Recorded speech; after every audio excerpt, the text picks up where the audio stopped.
Maury Travis was born on October 25, 1965, and was known by the nickname Toby. He lived with his mother Sandra Travis and his father Michael V.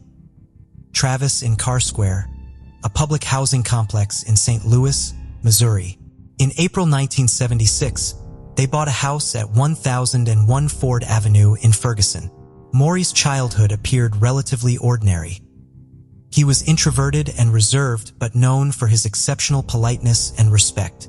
Adults who interacted with him viewed him as someone very mindful of etiquette and social norms. One teacher noted him as an unusually quiet teenager who even mowed his neighbor's lawn. His demeanor at school was unremarkable, and those who knew him, including teachers, parents, and peers, never suspected him of being capable of violence. When police later interviewed people who attended school with Maury or lived nearby, many didn't even recognize him. He didn't leave a memorable impression. In all of his childhood that is known to us, the separation of his parents was the only potential trauma that he may have experienced. He graduated from McClure High School in 1985 and served 2 years as an Army reservist.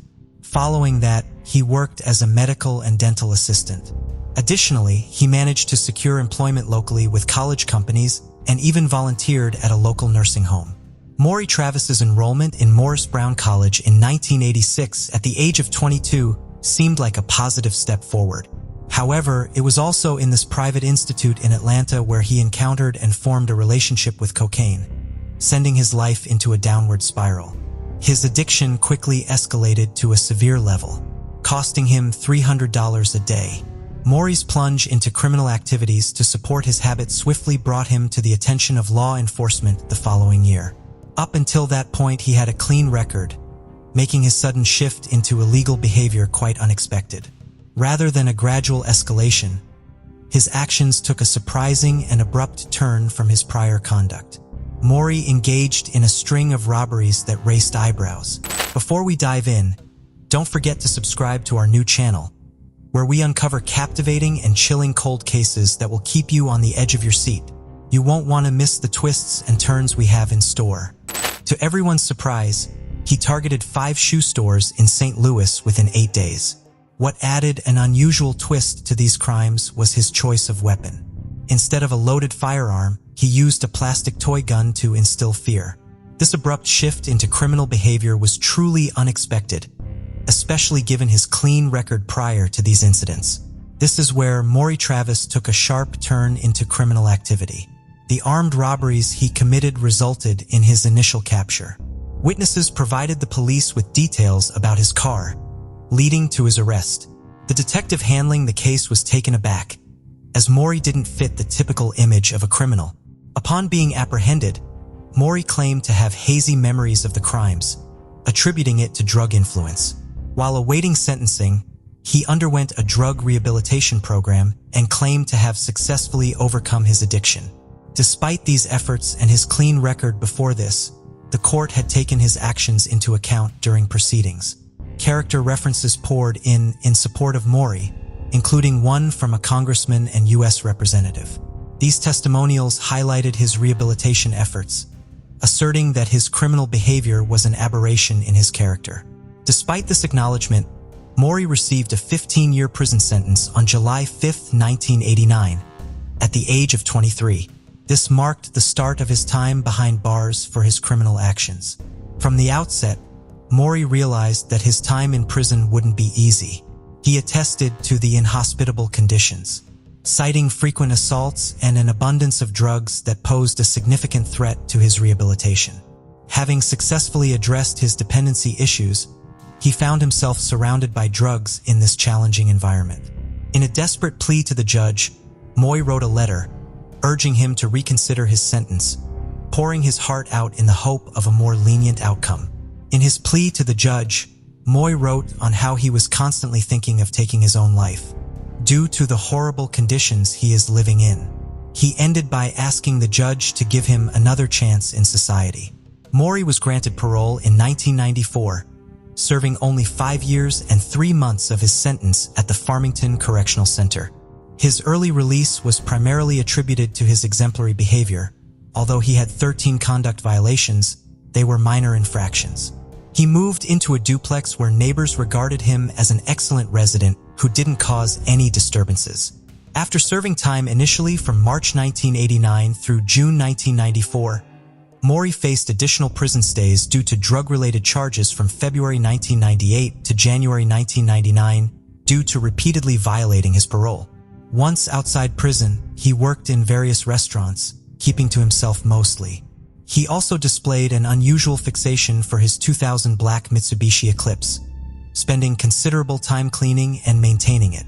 Although neighbors and classmates of Maury didn't have any suspicious information about him, one of his former girlfriends had something different to say. In March of 2001, Maury's girlfriend left him, and this was when bodies of women began to turn up around town. Maury would actively pick up sex workers along the extended stretch of Broadway, known as the Stroll north of St. Louis. In fact, four suspected victims of Maury were later discovered in this area. It gained notoriety for its numerous crack houses and the availability of such workers. Maury would pick them up and then bring them back to his home in Ferguson. Once there, he would keep some of these women for days, subjecting them to his whims. However, it wasn't solely for his personal satisfaction. He recorded the horrifying events taking place in the basement. Videotapes documenting these acts were later discovered, concealed within a wall. Some of the video clips showed Maury engaging in consensual but rough roleplay, involving bondage with women. There were also instances when he was seen using drugs, yet he would let them go unharmed. However, in other footage, Maury could be seen indulging in much darker activities, from keeping women hostage for days in his dungeon to strangling them to death. Law enforcement initially struggled to comprehend why he chose to spare certain women while murdering others. One hypothesis suggests that the tipping point might have been when he discovered that a particular sex worker had children. It appeared that this discovery triggered a violent rage in him, since they chose drugs over their children. Although it's not confirmed, that's the association they've drawn. He also made them perform the most unbelievable rituals.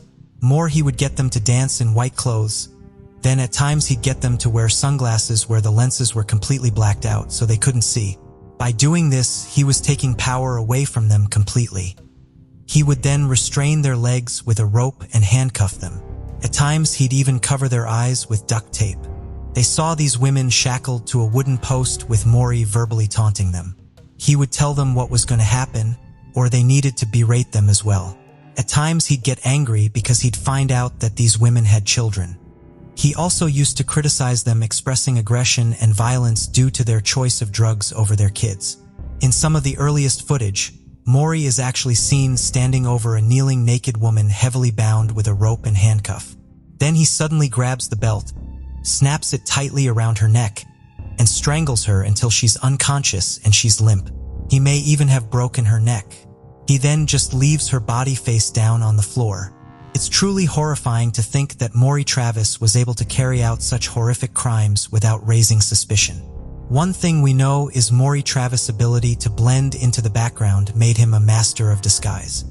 His unassuming nature allowed him to operate unnoticed, making him the last person anyone would suspect of such heinous crimes.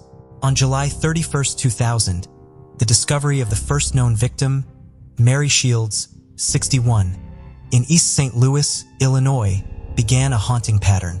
In the months that followed, the tragedies escalated. On March 24, 2001, the body of Cassandra F. Walker, 19, was found in Washington Park, Alyssa Greenway. A 34-year-old caught in a seemingly hopeless cycle of addiction was discovered deceased on April 1, 2001, in Washington Park, Illinois. Her body showed signs of strangulation, with ligature marks found on her wrists and ankles.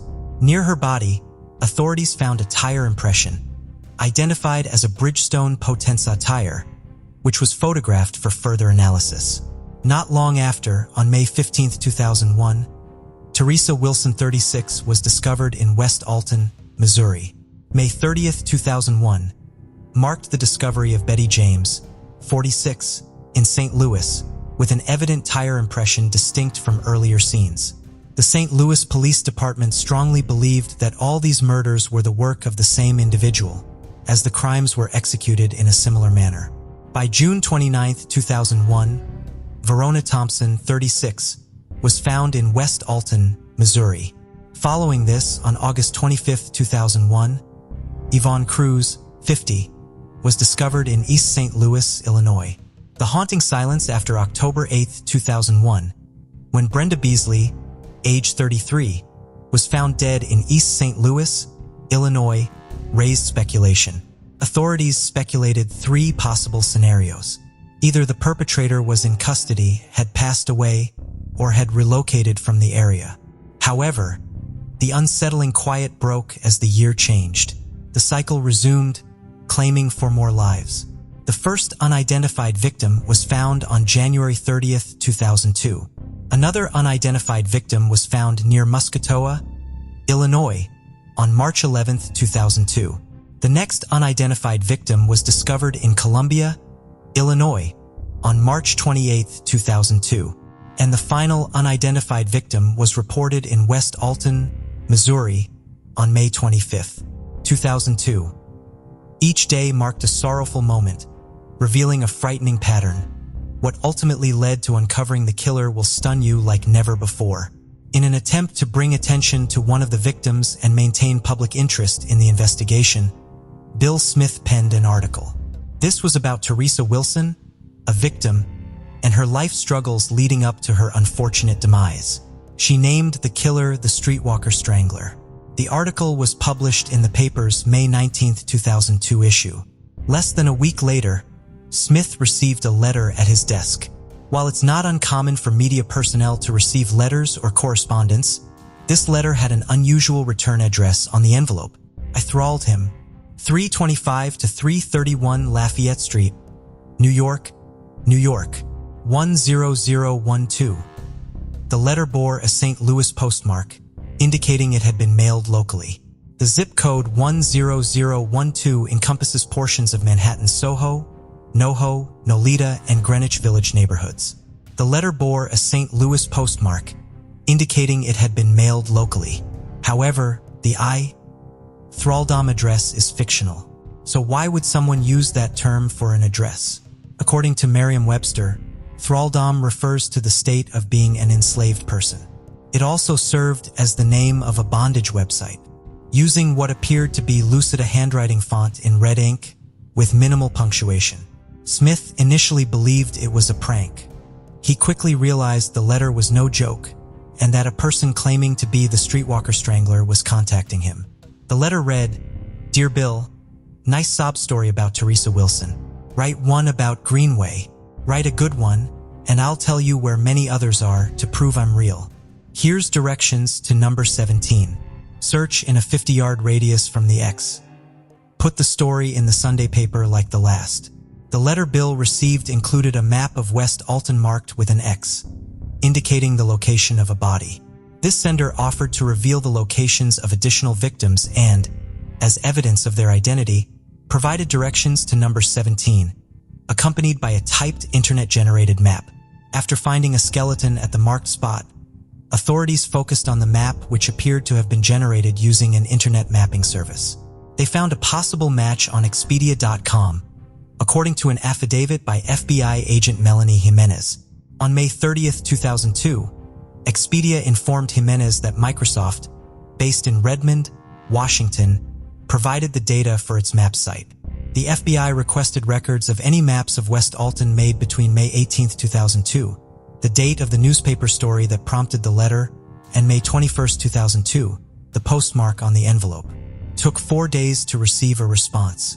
On June 3, 2002, Microsoft reported that only one computer had accessed the map during the specified time period.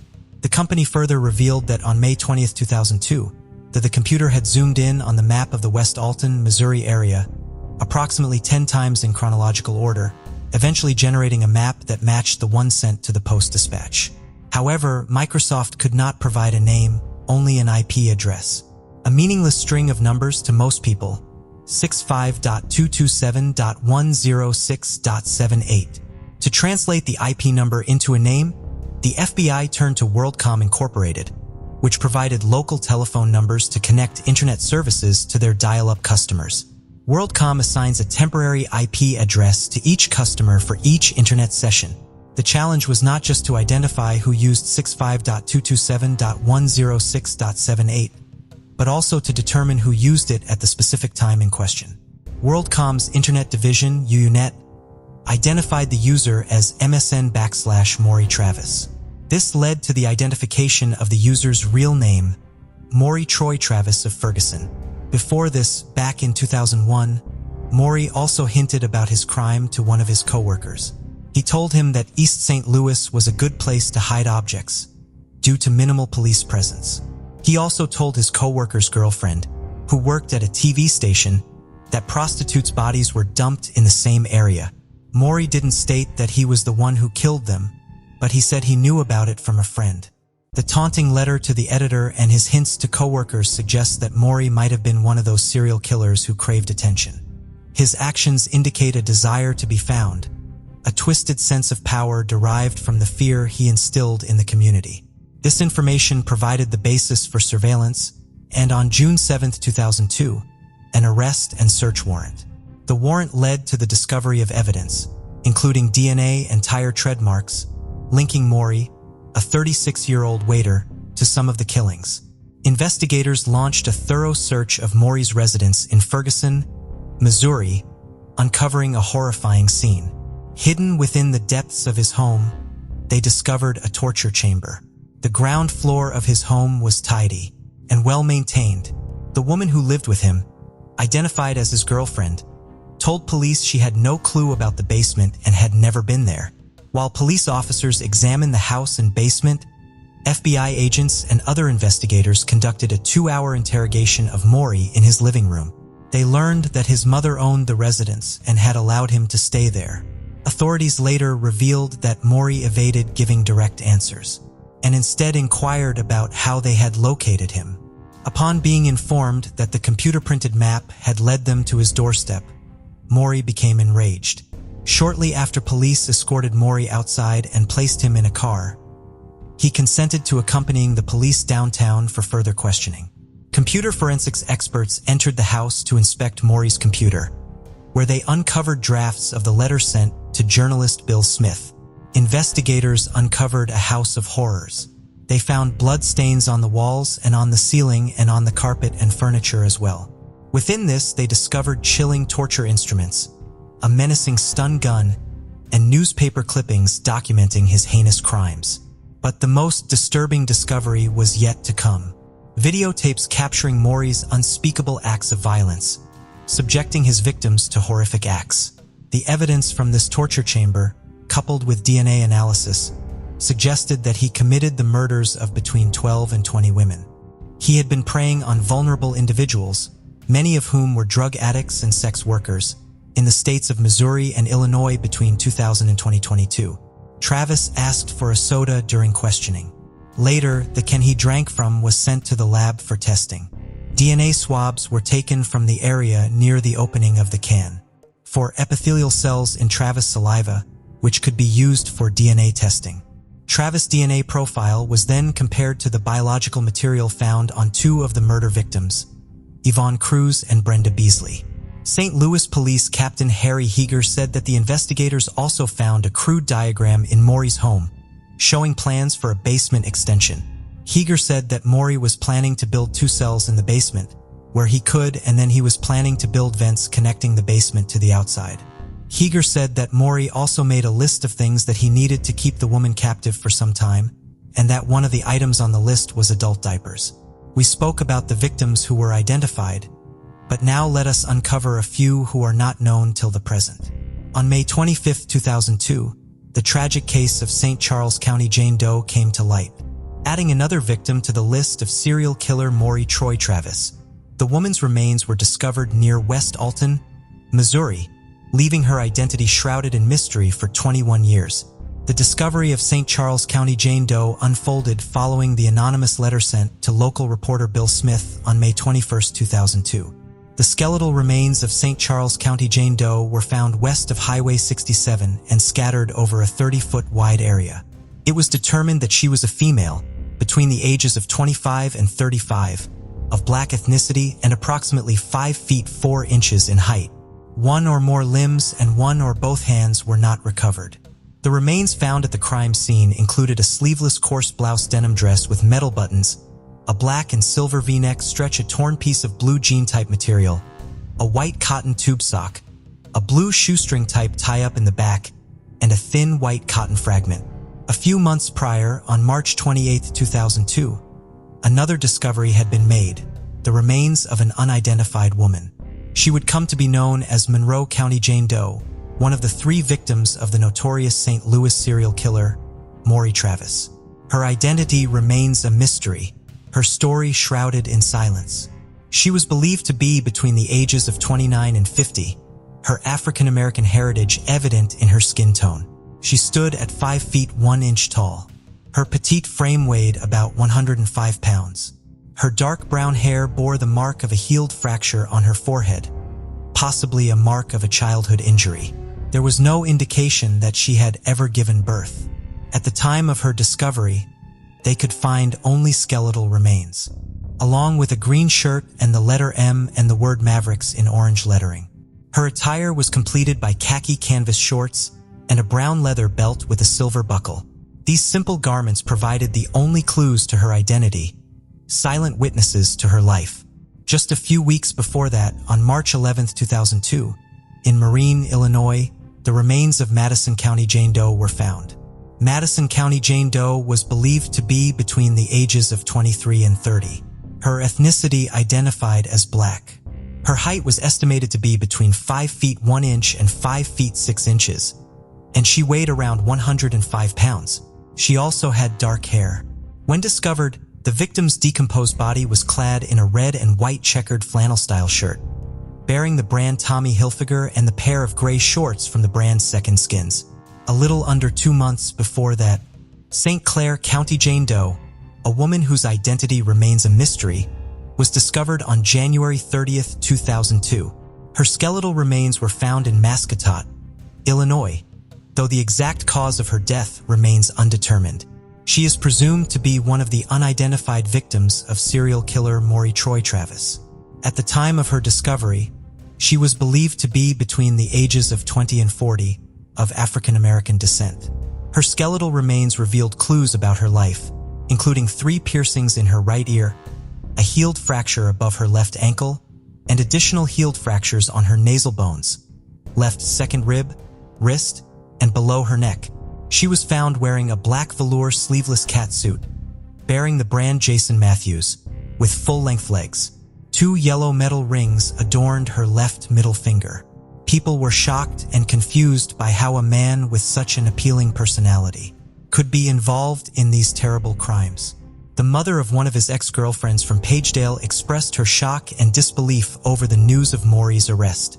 Her daughter had dated him back in 2001, and she described him as a perfect gentleman who always seemed happy and laid back. She couldn't believe that the man she knew could be different from the person now accused of such heinous crimes. Maury was suspected of being involved in and he was also charged with 2 counts of kidnapping. Federal court documents linked him to these crimes. Police investigators believed that Maury may have killed more than 17 women in total. Following his arrest on June 7, 2002, Maury was taken into custody for interrogation and was placed on preventative monitoring until his trial for the alleged offenses. Just when St. Louis thought justice had been served with Maury's arrest on June 7, 2002, the city saw darkness again. 3 days later, on June 10, 2002, Maury planned to escape his sentence. He did that in the most unthinkable way possible. Maury Travis reportedly wrote a brief note on a sheet of paper in his 8th floor jail cell in Clayton. Outside the cell, another inmate tasked with monitoring Maury attempted to keep watch through a window. Maury had no desire to spend the rest of his life in prison or face execution by injection. He conveyed to those who would read his final words. Instead, he decided to end his life on his own terms. He explained that he left a note to demonstrate, "You guys didn't kill me." His note read, "Dear Mom, I'm sorry for the pain this caused you and the family. My death seems to be the only way out and a fast end to all the publicity. You were the best mother a man could have. But I've been sick for a long time, sick in the head, since I was about 14. I don't know why, I was just sick. I've never felt normal or happy at any time in my life. I think about the life I lead and what's ahead of me. This seems the best solution for all involved, especially me, because I won't spend the rest of my life locked up, or worse, let them kill me with a needle. Tell Grandma, Marina, James, and everybody, I love them dearly. I love you the most, but you know that. Forever your son, Toby Travis. Jail regulations prohibited the inmate assigned to the anti-self-harm vigil from maintaining a clear view of what was to transpire, and the guards, violating jail rules, skipped 2 15-minute checks, providing Maury with 45 minutes of privacy to carry out his plan. According to Clayton police, Maury meticulously threaded a torn strip of bedsheet through small holes in a jail wall vent, 6 feet from the floor, and looped the other end around his neck. He placed a pillowcase over his head, stuffed additional cloth into his mouth, and somehow managed to tie his hands behind his back. 12 years after Maury himself died in prison, his mother, Sandra Travis, still owned the home where he committed his horrific acts in 2014. She rented the home to Katrina McGaw without mentioning the house's dark past. McGaw learned about the house's history from a television documentary and requested to break her lease, but Sandra refused. News 4 contacted Sandra, who claimed she had informed McGaw about the house's past. McGaw denied this, stating she would have remembered the murders if Sandra had told her. Technically, landlords are not obligated to disclose information about a home's past. In this country, landlords are only required to report physical defects. The St. Louis Housing Authority intervened, allowing McGaw to move out at the end of the month. Despite Sandra's objections, this situation was complex. On one hand, it was understandable that Sandra, the mother of a serial killer, would want to put the past behind her. She was legally entitled to rent the house without disclosing any information about past events, but it may not be ethically right to do so. On the other hand, Maga, who had a 2-year-old daughter, was uncomfortable living in a house where women were tortured and murdered. She also mentioned that her daughter had been occasionally playing near the same pool in the basement where Maury Travis tied up his victims. Considering how disturbing the whole situation was, McGaw understandably wanted to move out as soon as possible. Sadly, the victims found no closure. Moreover, several victims remain unidentified, adding to the heartbreak of this case. After witnessing these tragic events, one thing becomes evident. You never truly know who lives next door. This monstrous individual was carrying out these heinous acts right beneath everyone's noses, escaping notice even from those close to him. What's truly confounding is the mystery surrounding his actions. How could he commit 17 murders in his basement without anyone suspecting a thing? Not even the woman he dated? And then the ultimate enigma. Why did he choose to end his own life in that prison cell? Was the prison reality more horrific than the agony these women faced? Or was he such a narcissist that he couldn't bear anyone else deciding when his life would end? Before we continue, 90% of you haven't subscribed to our channel, so if you like this video, please subscribe. It motivates us to make more content for you. Okay, let's continue. Early on September 16, 1973, an elderly man took his dog for a Sunday morning walk near Landersea, a village in South Wales recognized as the site of the UK's first oil refinery. While walking through a small wooded area, he initially thought he had found a mannequin. As he approached, he realized he was mistaken. He had actually come upon the lifeless body of a young woman. Police were notified and soon discovered another young woman's body about 50 yards away from the first. Both teenagers were found with a long length of rope wrapped around their neck. It would later be confirmed that they had been strangled to death with the rope. It would also be determined that they had both been raped. They had been allowed to redress before being killed. The second young woman found also had a serious head injury. It appeared she had briefly escaped her attacker and ran a short distance before he caught her and hit her over the head. Based on where her body was found, it appeared she had nearly made it to a busy nearby road before she was caught. 2 local families had been out looking for their teenage daughters who had failed to come home after going out together to a club the night before. When they saw the large police presence at the crime scene, they approached a police officer and asked for assistance. Family members were asked to view the 2 bodies to determine if they could identify them. The families confirmed that the bodies were those of Geraldine Hughes and Pauline Floyd. Both Geraldine and Pauline came from working-class and family-oriented backgrounds. Geraldine grew up as somewhat of a tomboy in part because she and her cousin Julie were the only two girls in their extended family. She was just as tough as her male cousins and able to keep up with all of their roughhousing. Geraldine had a fun and bubbly personality. Pauline was not as outgoing as Geraldine, but the two were still best friends. In 1973, they were both 16 years old. Both girls had recently finished school and worked together in a local clothing factory. They paid a portion of their income to their parents because they still lived at home, but what little disposable income they had went to their Saturday nights out and the clothes and makeup they wore to the nightclubs. On the evening of September 15, 1973, Pauline and Geraldine were out together at the Top Rank nightclub in Swansea. Geraldine's cousin Phil saw Geraldine and Pauline as they were leaving the nightclub as it was closing down. They were happy and having a good time. He told Geraldine to get home safely before they parted ways. He would never see his cousin alive again. Pauline and Geraldine had arrived in Swansea by bus. However, buses were not running at 1 a.m. when the club shut down for the night and there were few taxis available. Even if Geraldine and Pauline could have found a taxi, it would have cost them at least £4 to get home, an unreasonable expense considering they each only made £16 a week working at the factory. They decided to hitchhike, as was common practice for young people in the area at the time. Pauline and Geraldine lived in the neighboring villages of Landersea and Skewen, respectively. On this night, they were traveling approximately 7 miles to Landersea as Geraldine was meant to spend the night at Pauline's family home. The last witness to see the girls alive was a passing motorist who reported seeing them getting into a white car. A man named Philip O'Connor saw the girls standing near a bus stop down the road from the nightclub they had visited that night. He then saw a white car pull over and let them in. While Philip was waiting at the next traffic light, the white car pulled up next to him. He glanced over to see Pauline and Geraldine, both sitting in the front seat of the car talking and laughing with the driver. The driver was a man in his early 30s with a mustache and bushy hair, but Philip did not get a very good look at his face. The road along the wooded area where Geraldine and Pauline's bodies were found was a busy one, even in the middle of the night. Drivers reported seeing a white car, identified as an Austin 1100, parked near the entrance to the wooded area between 1:45 and 2:15 a.m. the night of the murders. Unfortunately, no one saw the car's registration number. Such a vehicle had also been seen near another crime scene in the area 2 months earlier. That crime had numerous other similarities to the murders of Geraldine and Pauline. Sandra Newton was beautiful with long dark hair.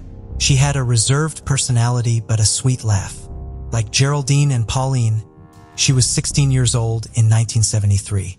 Also like Geraldine and Pauline, she was last seen while out on a Saturday night in South Wales. Sandra was out in the village of Britton Ferry on the night of July 14, 1973. She went to the Traveller's Rest pub and, later, the Baron nightclub. She left the club at 1 a.m. with her boyfriend. The couple found an abandoned van on a side street and had sex. They parted ways on the street near the local working man's club, and Sandra began the 5-mile walk back home. However, it is believed she may have tried to hitchhike to get a ride like many young people routinely did. Sandra's body was found 2 days later at the entrance of a culvert near an abandoned coal mine in the village of Tonmower. No effort had been made to conceal her body, and police believed her killer must have been a local in order to be familiar with the remote area. Sandra had been beaten about the head and strangled with the hem of her skirt. Police initially reported that she had not been raped, assuming all the evidence of sexual activity found during her autopsy was the result of the consensual sex she had shortly before her death. It would be decades before forensic science showed that this assumption was incorrect. While there were similarities between Sandra's murder and the murders of Pauline and Geraldine, there was some debate amongst investigators over whether or not the same man killed all 3 girls. There were some investigators who suspected Sandra's boyfriend was responsible for her murder both because he was the last person to see her and because he was a married man. However, he did not have a driver's license or a car, raising the question of how Sandra's body ended up several miles away from Britton Ferry if he had been her killer. Regardless of whether or not all 3 girls had been killed by the same man, their murders sent the surrounding communities into a panic. Police officers were everywhere, parents wouldn't let their teenage daughters out of their sight, and posters were displayed discouraging young people from hitchhiking. Everyone feared the killer could be someone they knew and looked on their neighbors with suspicion. The killer was called the Saturday Night Strangler in the press. Over the years, the murders have also been called the Clandars murders because of where Geraldine and Pauline's bodies were found, or the Port Talbot or Steeltown murders because of their proximity to the city of Port Talbot and the massive steelworks located there. The steelworks employed 13,000 men who lived throughout the surrounding area, so it was conceivable that the killer was connected to it. However, while the community was concerned that the killer was one of their own, a large number of men from across the UK and around the world had reason to be in the area at the time. The annual Neath Fair was on, attracting large crowds and bringing people in from outside the immediate area. Saturday, September 15th, had been the fair's biggest night, and Geraldine and Pauline had actually attended it before going home to get ready for their final Saturday night out. In addition, the M4 motorway was being constructed at the time, with laborers traveling into the area looking for work on the project. Some of them were not residents of the UK and had to be tracked down in other countries if police wanted to speak with them, but did not do so before their work on the motorway was over and they returned home. The Saturday Night Strangler was believed to be the first serial killer in Wales, and the hunt for him was the largest police investigation in Welsh history.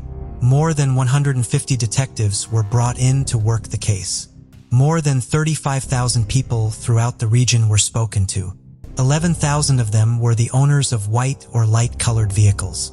Even though witnesses identified the suspect vehicle as an Austin 1100 specifically, this was a very common car at the time.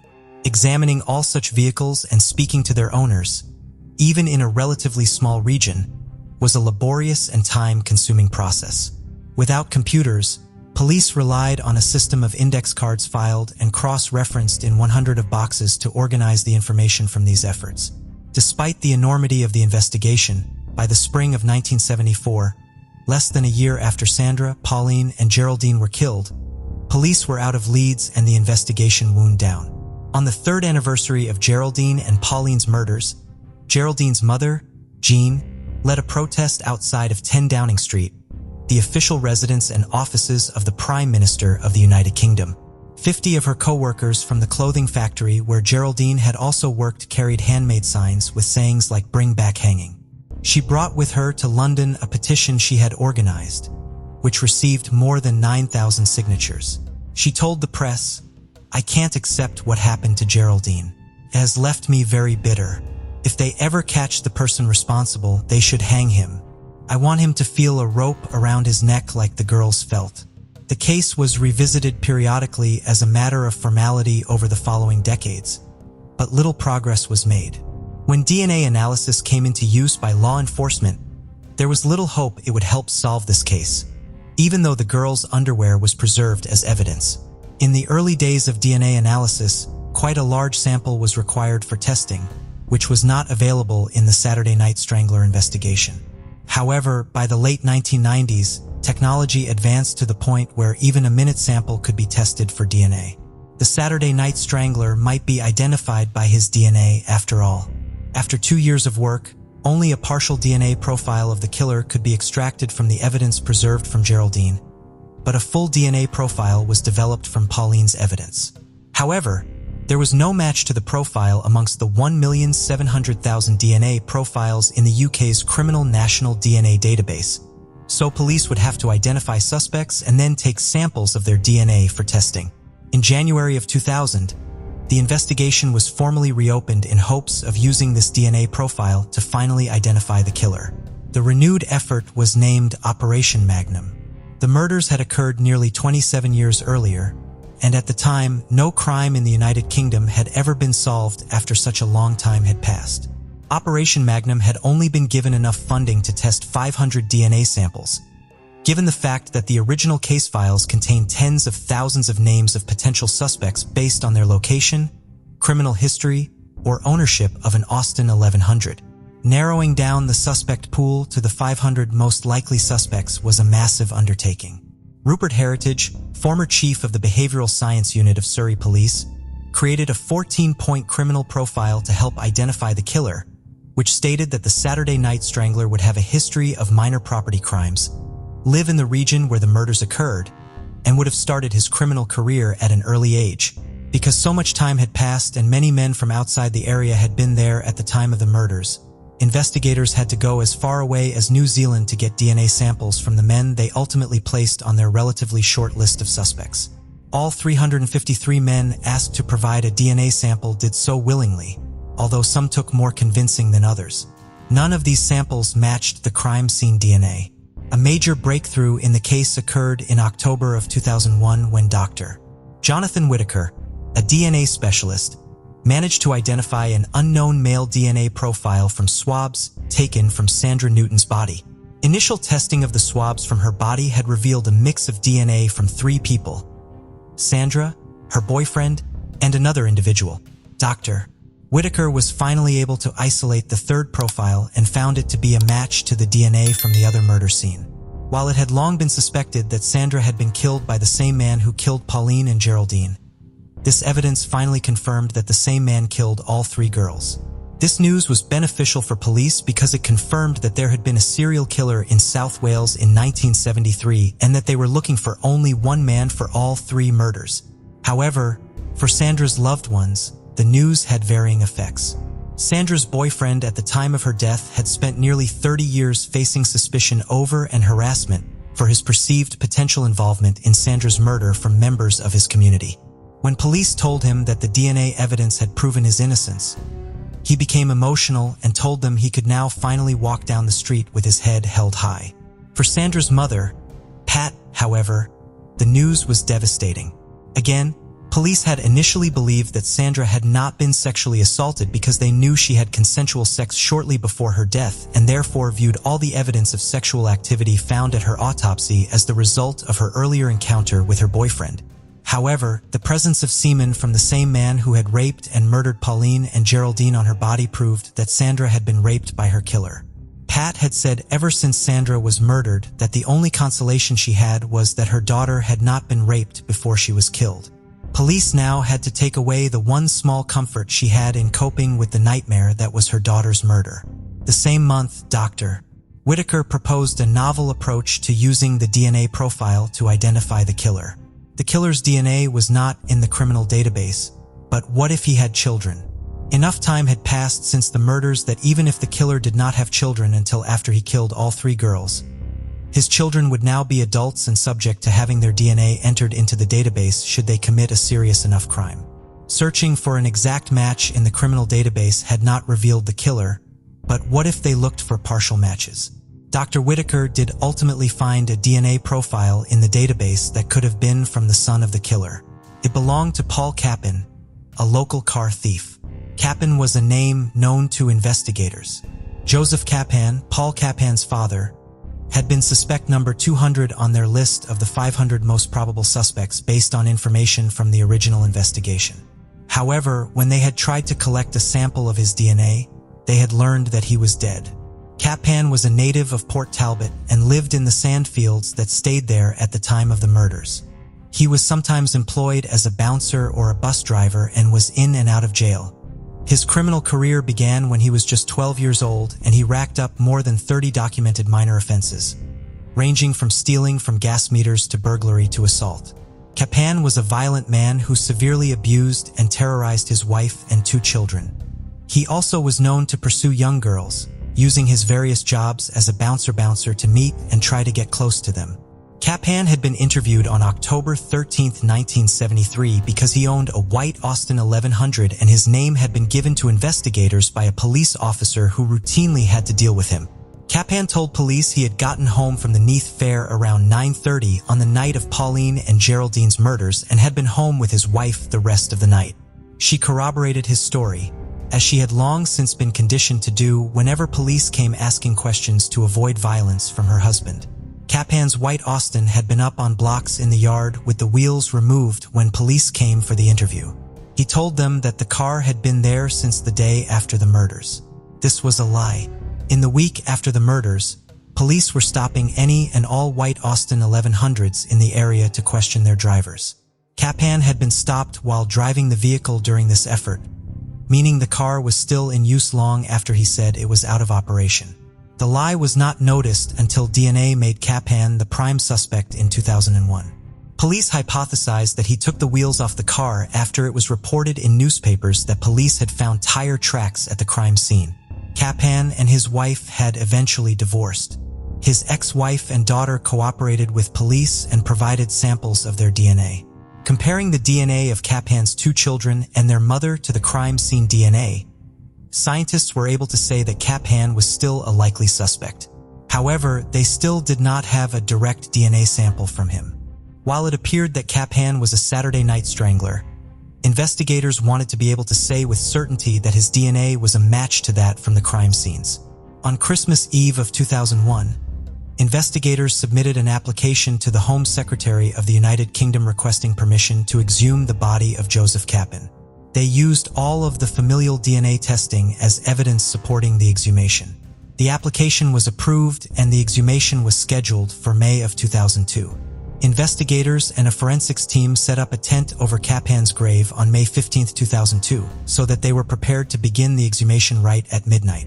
There had been good weather for most of the day, but as the exhumation grew closer, a storm rolled in. Capan had been buried in a family plot when he died in 1990 at the age of 49, and his coffin was between those of his grandfather and stepfather. Right when the team reached Capan's coffin, a huge clap of thunder sounded. Multiple members of the team reported feeling uneasy, as if something evil was being brought up to the surface. Capan's remains were taken to Morrison Hospital in Swansea for examination. A tooth and one of his femurs were taken into evidence so that scientists could attempt to extract DNA from them before the remains were re-entered. DNA was successfully extracted from the remains and the profile was a match to that from the crime scenes. Nearly 30 years after Sandra Newton, Geraldine Hughes, and Pauline Floyd were murdered, Joseph Capan was identified as their killer and their cases were closed. Familial DNA and the related technique of investigative genetic genealogy developed later in the age of commercial DNA sites have become common investigative techniques. In 2002, such techniques were groundbreaking. The Saturday Night Strangler case is believed to be the first case in which familial DNA was ever used, as well as the first case to be solved by it. Solving this case after so much time had passed was an extraordinary achievement, especially for the time period. However, investigators were somewhat disappointed in the outcome of the case. They had been working in hopes of arresting and prosecuting the killer so that he could be punished for what he had done. Capan had avoided conviction and incarceration. They had found answers in their investigation, but no justice for Sandra, Pauline, and Geraldine. Once Capan's name was made public, multiple women came forward saying they believed he was the man who had assaulted or attempted to abduct them back in the 1960s or 70s. He is the main suspect in 2 rapes that involved ropes and took place in the months before Sanders' murder. However, the evidence in those cases was destroyed, so it cannot be tested for DNA. He is also a suspect in the death of Maureen Mulcahy, a 23-year-old mother of 2 who was found strangled after a night out in Aberfan in February of 1976. DNA was not found when the evidence from her case was re-examined in 2002, but there has been a push for investigators to examine it again now that technology has advanced further. Capan developed lung cancer in 1988. Maybe it was karma catching up to him or just the somewhat expected outcome of his pack-a-day smoking habit. He wasted away over the next 2 years and needed a wheelchair in the end.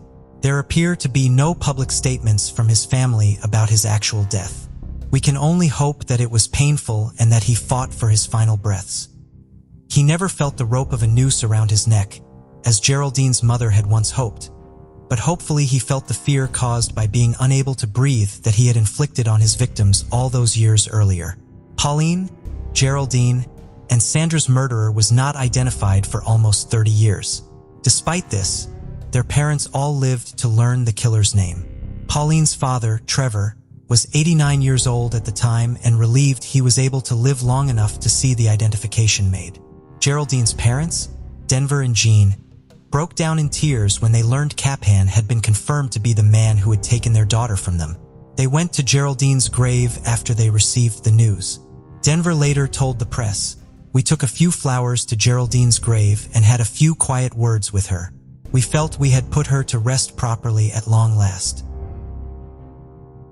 Social butterfly Martha Elizabeth Moxley was known for her extroverted, fun-loving nature.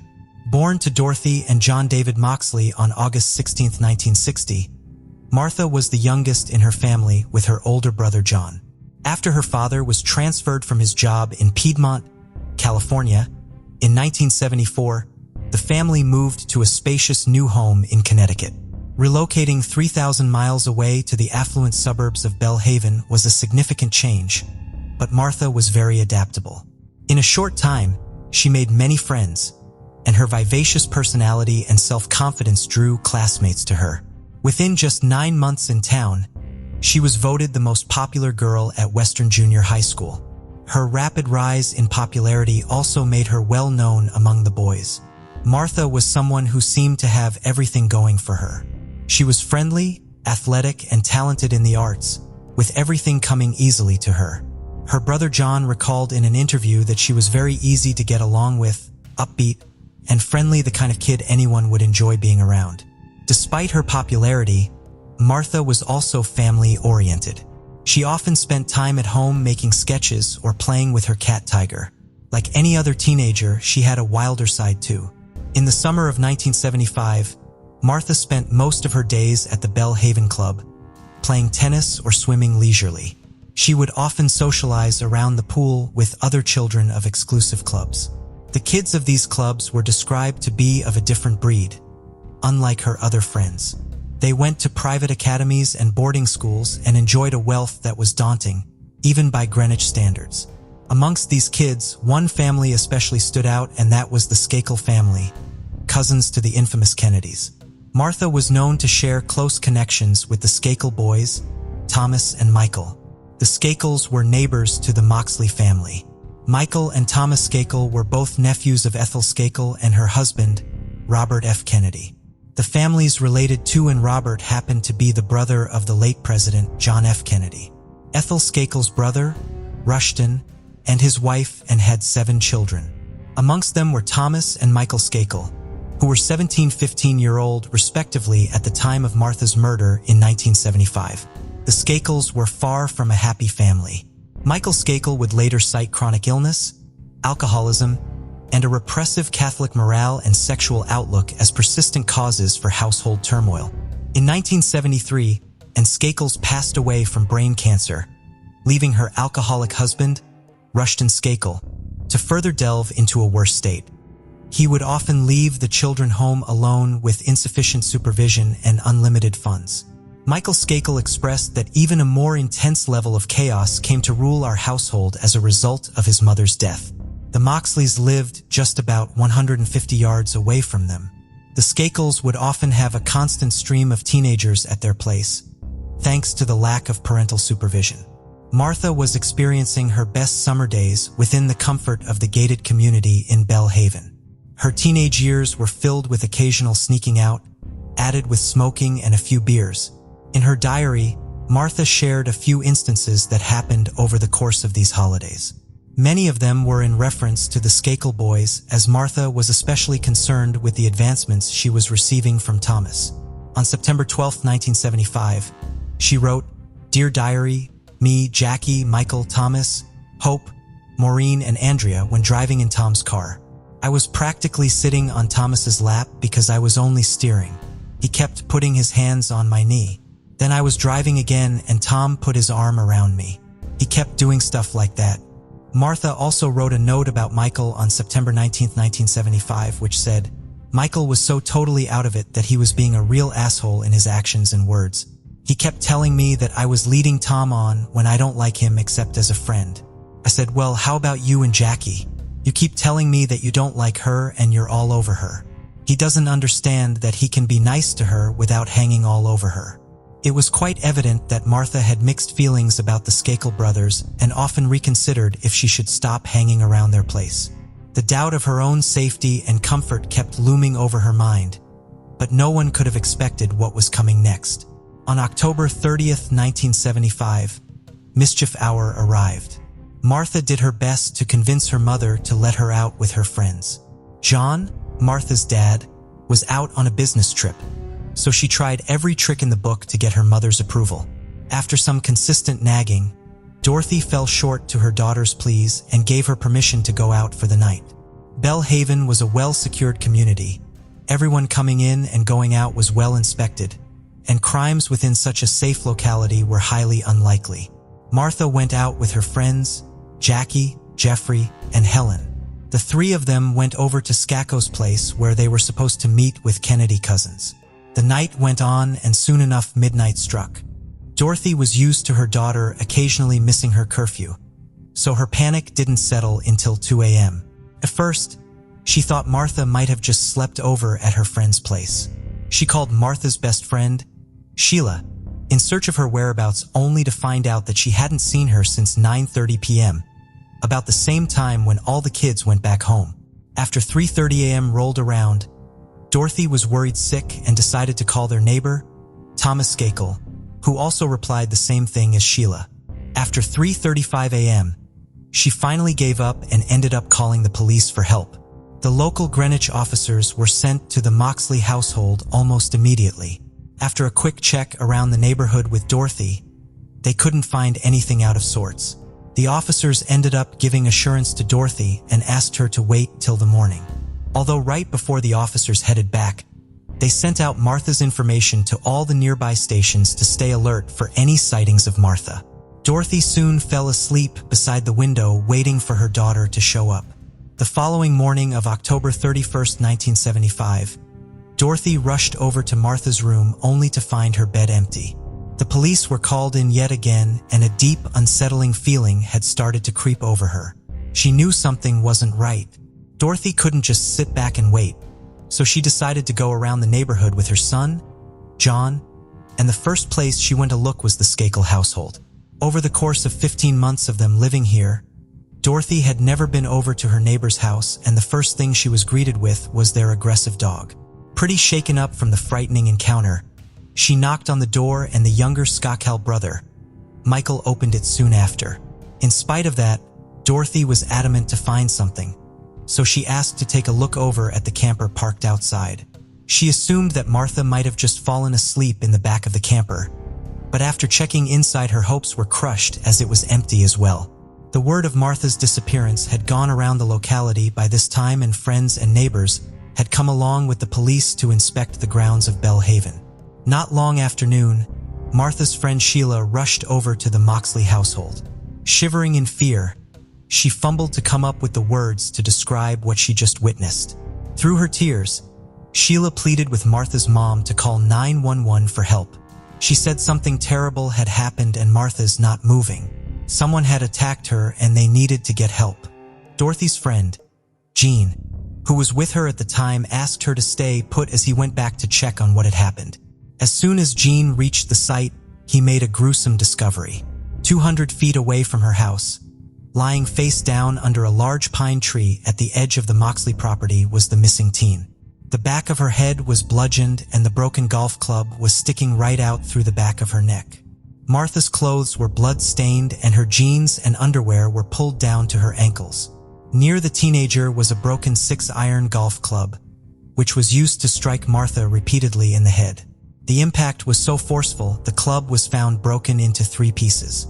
The broken golf club pieces were laying all over the ground near her body, everything except the grip of the handle. The law enforcement officers were stunned at the discovery of the body. Greenwich hadn't experienced a violent crime case in the last 30 years, let alone something as heinous as this. The local police were highly unprepared to handle the severity of the given situation. For further thorough investigation, a team from Connecticut County Station was assigned. Forensics at the scene did their best to gather as much evidence as possible, and Martha's body was sent out for autopsy. There was no evidence of sexual assault traced during the autopsy, and the blunt force of her head was found as the initial cause of death. It was later discovered that young Martha Moxley remained a virgin till the end of her life. Whilst the investigation was ongoing, Greenwich local police officers started gathering alibis from every witness they knew to figure out the exact timeline of the homicide. The first person on the list were the Skakel brothers. The police interrogated both the boys on the same day, and they presented their respective alibis for the time of the murder.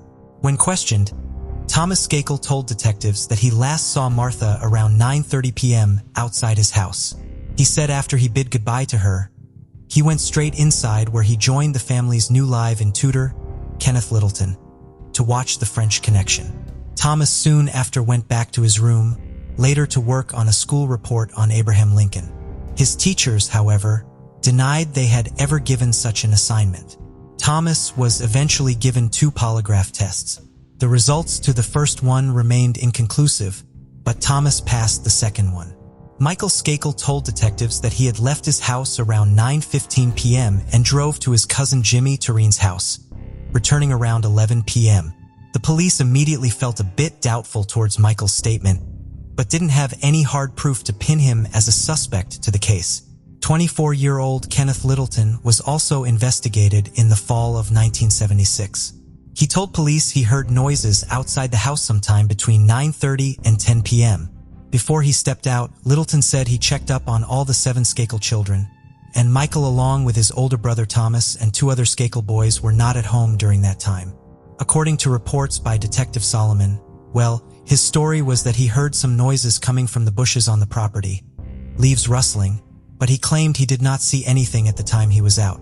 Littleton further added that he didn't see Thomas until 10:25, when Thomas joined him in front of the TV. The other Skakel boys came home within a half hour. Littleton reportedly had no idea who Martha Moxley was. The night of her murder was actually his first night at the Skakels. Although he failed several lie detector tests, Littleton was never charged with any connection to the case.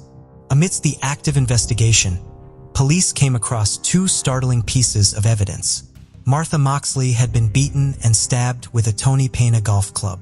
These golf clubs were engraved with the initials of N. Skakel, and upon further inspection, the same golf clubs were found at the Skakel household, but one was missing. Their father, Rushton Skakel, who previously was out for a hunting trip, rushed back home upon hearing the news of Martha's murder. Although during the beginning of the investigation, he was quite cooperative with inspections and statements, he soon halted his relations with the police. On January 22, 1976, the Skakels, on the advice of their attorneys, refused to answer any more questions and ended their family's cooperation with investigators. The second thing which raised quite a few questions were the alibis given by Martha's friends. On the evening of October 30, 1975, Martha Moxley left with her friends to participate in mischief night, in which the neighborhood youth would ring bells and pull pranks such as toilet papering houses. According to her friends, Martha was seen flirting with the oldest Skakel brother, Thomas, and was eventually found kissing him moments later. One of her friends later mentioned that they had last seen Martha falling behind the fence with Thomas near the pool in Skakel's backyard at around 9:30 p.m. There were more than 200 scheduled interviews held by detectives within the next several months. All of them were given several polygraph exams to complete the process. Donald Brown, who was the state's attorney for Fairfield County at the time of Martha's murder, said, "No one has an obligation to cooperate with the police, but in most instances, individuals who have some knowledge that may lead to the identification of an individual who has committed a violent crime are more than pleased to contribute that information to the police. So it's most unusual when an individual possessing information decides that he does not want to give that information to investigators." Initially, the case turned cold for almost 2 decades due to lack of information. In 1991, Martha Moxley's case was reopened after a rumor that another Kennedy family member, William Smith Kennedy, may have been involved in the murder. William was on trial for assault charges, and though his connections to the Martha Moxley case were later closed off, this whole ordeal ended up getting the case restarted with new leads. Within the same year, the police brought in the well-known forensic pathologist, Dr. Henry Lee. Dr. Lee was able to utilize technology that was unavailable in 1975. Among the items examined by Dr. Lee were clothes found discarded in the Skakels' garbage shortly after the murder. We found some hairs and fibers. Some of the hair is microscopically similar to hers. Other hair is dissimilar to hers. Dr. Lee determined that the hair belonged to a Caucasian male. The problem was he didn't have any hair sample from any of the possible suspects and was unable to make a match. However, after studying the crime scene photographs, Dr. Lee was able to provide a possible motive for Martha's murder. The blood smear on her body indicates somebody tried to use force. It suggests a sexually motivated homicide. Michael quickly became the prime suspect in the case. Soon after, Rushton Skakel allegedly hired a private investigator to clear his family name. Privately, he hoped information would come out, which would cast suspicion on other suspects, namely former suspect Kenneth Littleton. However, his plan completely backfired. Private investigators Jim Murphy, a former FBI agent, and his assistant Willis Billy Krebs, a former NYPD lieutenant, were both now involved in the Martha Moxley case. When the two men interviewed Tom and Michael Skakel about their activities on the night of Moxley's murder, it turned out both boys had lied to the police. Thomas Skakel had disclosed that it was not 9:30 p.m. when he last saw Martha outside his house, but actually closer to 10 p.m. Also, before Thomas went back inside, he and Martha engaged in some inappropriate activity outside his home. According to Krebs, Thomas began to cry as he admitted this, but his lawyer cut him off before any more could be said. Meanwhile, Michael Skakel told the investigator that he did not go to bed when he arrived home from his cousin's house around 11 p.m. He'd actually climbed a tree outside Martha Moxley's bedroom window and engaged in some inappropriate activity. Author and journalist Dominic Doone got a hold of the investigator's report and passed it on to state inspectors Frank Garr, who had previously been a detective on the case. Though he shared his suspicion about Michael Skakel previously, due to lack of information, it was dismissed. This report would give his theory new momentum. Leonard Levitt, an investigative reporter for the Long Island-based Newsday, covered the Moxley case in 1982. He also shared a similar theory about Michael. He shared that there were no defense wounds, which indicates she knew her attacker. Merely the fact that she was hit repeatedly with a golf club indicates some kind of rage, which personalized this thing, which indicates that there was such anger that the two had to have known each other, that it was a crime of passion. Levitt waited for 20 years to report on Martha Moxley. The report said Thomas and Michael Skakel had made startling admissions to the detectives. Both Thomas and Michael told the investigators that they had lied to the police about their accounts the night of the murder. Thomas said to them that after 9:30, he went inside his house, and then he went back out and spent another 20 minutes with Martha. He claims now that he and Martha engaged in a sexual act, and then he left her at about 10 to 10. If you go back now and you look at the story that he told, it just doesn't add up. In 1998, a one-man grand jury and an investigator were assigned to review the case of Martha Moxley. Upon examining the evidence, Judge George Entham ruled that there was enough to charge Michael Skakel with her murder. Michael was prosecuted with the charges of Martha's murder in his late 30s. It took the court almost 2 long decades to give justice at last. He was convicted after a 3-week trial that relied largely on circumstantial evidence. Investigators had recovered part of the golf club, a 6-iron from a set that had belonged to Michael's mother. But unfortunately, prosecutors had no direct physical evidence to tie Michael with the murder investigation. He claimed he was miles away from the murder scene at a cousin's place where they watched Monty Python's Flying Circus. Even so, jurors later said they were convinced by the incriminating statements he had made as well as his erratic behavior. Several former classmates of Skakel's later testified for the trial. Apparently, when Michael was in Elon School, a specialty school aimed at rehabilitating troubled youth, he had even confessed to them about Martha's murder. One former schoolmate, Gregory Coleman, testified in the pretrial hearing in June 2000 that Skakel told him that "I'm going to get away with murder. I am a Kennedy." Coleman went on to say that he, Michael, had made a comment that he was trying to make advances towards this girl, and that this girl was not complying with those advances, and thus he drove her skull in. However, Coleman did not return to testify in Michael's murder trial in 2002 as he died in August 2001 of a heroin overdose. Michael, in particular, was known to have a troubling past. Though the Skakel secrets were well hidden, rumors of Michael's stay within the walls of Elon School caused quite an uproar. During a group session at his reform school, Michael let out a confession that he was the one who murdered Martha during the night of October 30th. However, the school's owner, Joe Reese, denied any such statements ever being made. Despite this, there were countless witness accounts who confirmed the story. During the Skakel trial, 2 of Michael's former classmates from Elon School came forward as witnesses. One of them was John D. Higgins. Higgins described the ordeal to be a tearful, dazed, and confused confession where Michael said he only remembers fragments of his memories of the crime. Whereas Gregory Coleman, the other witness, said Michael quite brazenly stated that he was sure he would get away with Martha's murder due to his family name. After Michael Skakel was sent off to prison in August 2002, his cousin Robert Kennedy Jr. became a staunchest supporter. He solely believed that his cousin never committed the murder and was entirely getting framed due to political propaganda. "I know Michael Skakel, and I know he didn't commit this crime," Kennedy said in his interview with CBS 48 Hours. In 1997, Michael Skakel made recordings with the ghostwriter Richard Hoffman for his autobiography Dead Man Talking, A Kennedy Cousin Comes Clean. One specific recording played during the trial was particularly damning.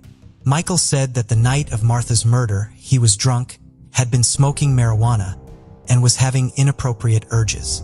When Dorothy Moxley came to his door that morning, Skakel panicked. He said on the recording, "I was still high from the night before, a little drunk." He reported having thought to himself, "Did they see me last night?" Michael claimed he was worried that anyone from the Moxley household might catch him in the act. He said that he engaged in some inappropriate acts while he was on their tree, but prosecutors argued that Michael was actually referring to being seen beating Martha with the golf club. The counterargument from Michael's defense was that there was no physical evidence to convict him and that he had an alibi for the time frame in which Martha was murdered. Nonetheless, the prosecution used the trial to paint Michael as a jealous teen. They claimed Michael was infuriated by being rejected by his crush. While he was under the influence of drugs and alcohol and with access to the murder weapon, he ended up acting on his thoughts. On June 7, 2002, the jury came back with a guilty verdict. Skakel was sentenced to 20 years to life in prison. The jury in State Superior Court announced their verdict just after 10:30 a.m., shortly after starting its 4th day of deliberations. Rushton Skakel appeared almost stunned as the foreman pronounced the verdict in the packed silent courtroom. The public rejoiced at the justice given.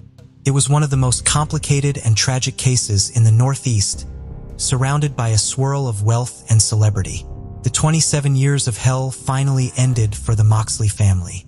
Outside the courthouse, Mrs. Moxley faced a huge mass of reporters and television crews.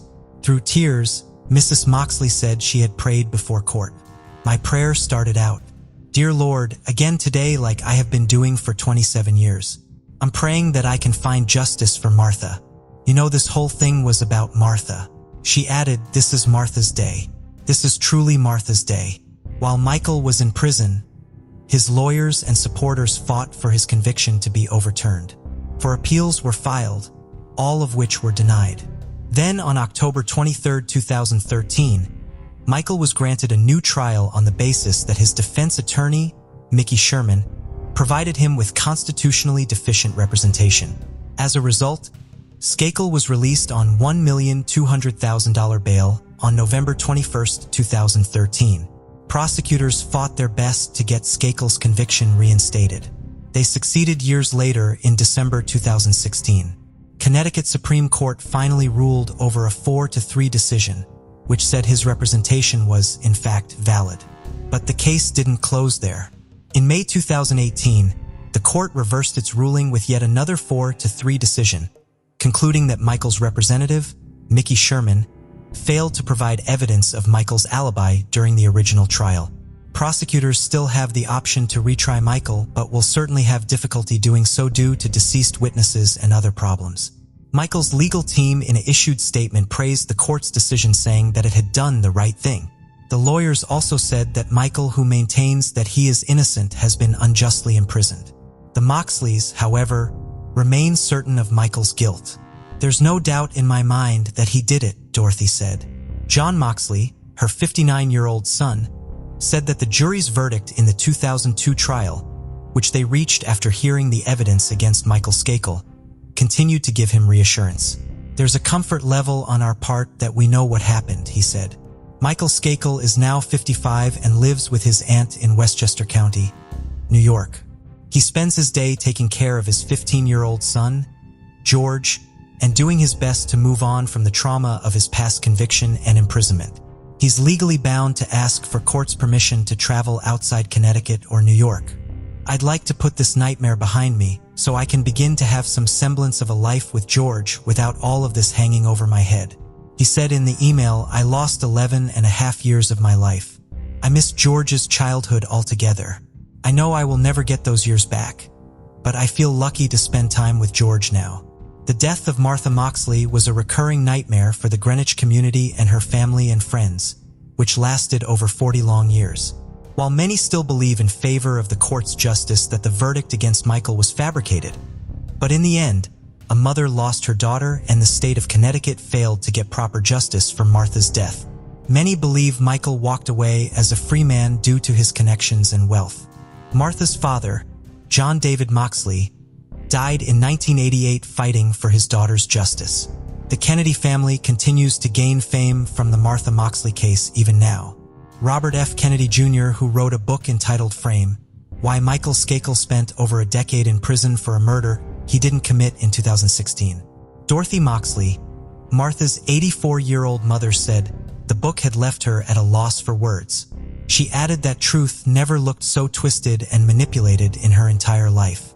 She still believed that Michael was the murderer of her child. Kennedy's book devoted an entire chapter to skewing the character of John, Martha's dad. He questioned his whereabouts on the night of the murder and raised numerous allegations on the Moxley family. Michael Skakel remains free as of December 2019. The name of Martha Moxley is etched into the hearts of Greenwich forever. A young, beautiful girl was stripped of her childhood before she could even bloom out of her teenage years. This isn't the first tragedy that has been buried by the Kennedy men. The trial between Michael and the Moxley family was a war waged by the entire United States. And while there is still much speculation on this case, we give our deepest condolences to the family of the deceased. Family mattered greatly to Byron Carr. He and his brother John were close in age, which fostered a strong bond, and he maintained a close relationship with his parents, especially his mother, throughout adulthood. He also had many friends and loved to travel. Aaron was a beloved English teacher at Montague Regional High School. Some former students noted that he had a heart of gold and continued to care about their lives long after they finished his class. In 1988, 36-year-old Byron was living in a house on Lapthorne Avenue in Charlottetown, Prince Edward Island, which he took great pride in and kept very neat. It would be in this house where Byron was killed on November 11, 1988. He was strangled with a towel, and his body had later been stabbed several times. The killer had written "I will kill again" on Byron's wall, which obviously raised concerns that more victims would follow. Byron's wallet was also missing. There were no signs of forced entry into the house, and police believe Byron and the killer had consensual sex prior to his murder. Byron was gay but kept his sexuality private to avoid the discrimination so many others dealt with at the time. He had not even come out to his parents, despite how close they were. His murder led to him being publicly outed. Decades later, investigators would say that Byron's sexuality led to a lack of public interest and cooperation in the case. Byron's family felt this was the case as well. In 2024, Byron's brother John would say, "People were afraid for their jobs just because they were gay at the time. Being gay wasn't a great thing back in 1988 in the public eye. I can remember public officials that were very lukewarm to taking part in the investigation." Other members of the LGBTQ community in the area feared that they may be targeted by the killer as well, and the wider community's cold response to the murder of a gay man only added to their fears that they were not safe on Prince Edward Island. Jeffrey Haight is one of Byron's former students and a gay man who left Prince Edward Island for many years because he felt safer living in a big city. In 2024, he spoke to the CBC about Byron and his murder, saying, "Why was this situation created? Well, it was because society didn't let us be us and we had to live in the shadows. And when you live in the shadows, you meet certain people you should not be around." Police believed the killer was bisexual, a conclusion they came to following the examination of the most important piece of evidence they had, the killer's underwear, which had been left behind at the scene. Police cut out a section from the front of the underwear to test it for DNA and found both male and female DNA, believed to be from the owner of the underwear and a woman he had sex with. The size of the underwear indicated that the killer had a small build, as it fit very tightly when displayed on a mannequin with a 29.5 inches waist. Despite the societal unease around Byron's sexuality and murder, police did preserve evidence and investigate the crime. Hundreds of interviews were conducted over the ensuing decades. Police went to see Byron's parents every few years about the investigation, even though they rarely had substantial progress to report. Byron's case was formally reopened in October of 2007. Investigators hoped that since the LGBTQ community was becoming more accepted, witnesses who may have been scared to come forward in 1988 because it would involve disclosing their own sexuality would now be willing to speak with them. The Charlottetown Police Service also released a composite image of a suspect who attacked a gay man in Charlottetown just 2 months after Byron was killed and was considered a person of interest in the murder. The case would remain unsolved until 2024.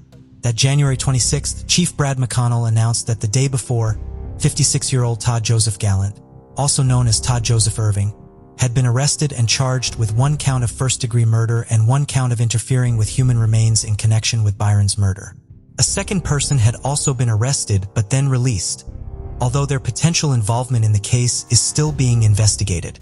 Police had long believed that at least 1 other man had come back with the killer to try to remove incriminating evidence from Byron's house after he was killed. In 2013, they revealed that 2 unconnected witnesses had come forward saying that a man had confessed to them that the killer had taken him back to Byron's house after the murder to get rid of evidence. The 2 witnesses came forward in 2008 and 2012 and knew details that had not been made public.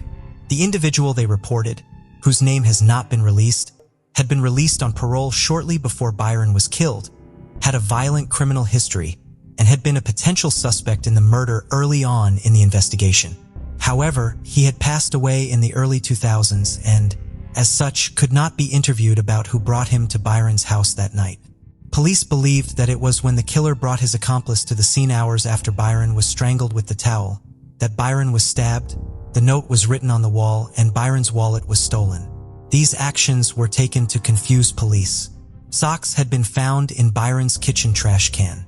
Police believed that someone had worn them on their hands in the house so that they would not leave behind any fingerprints.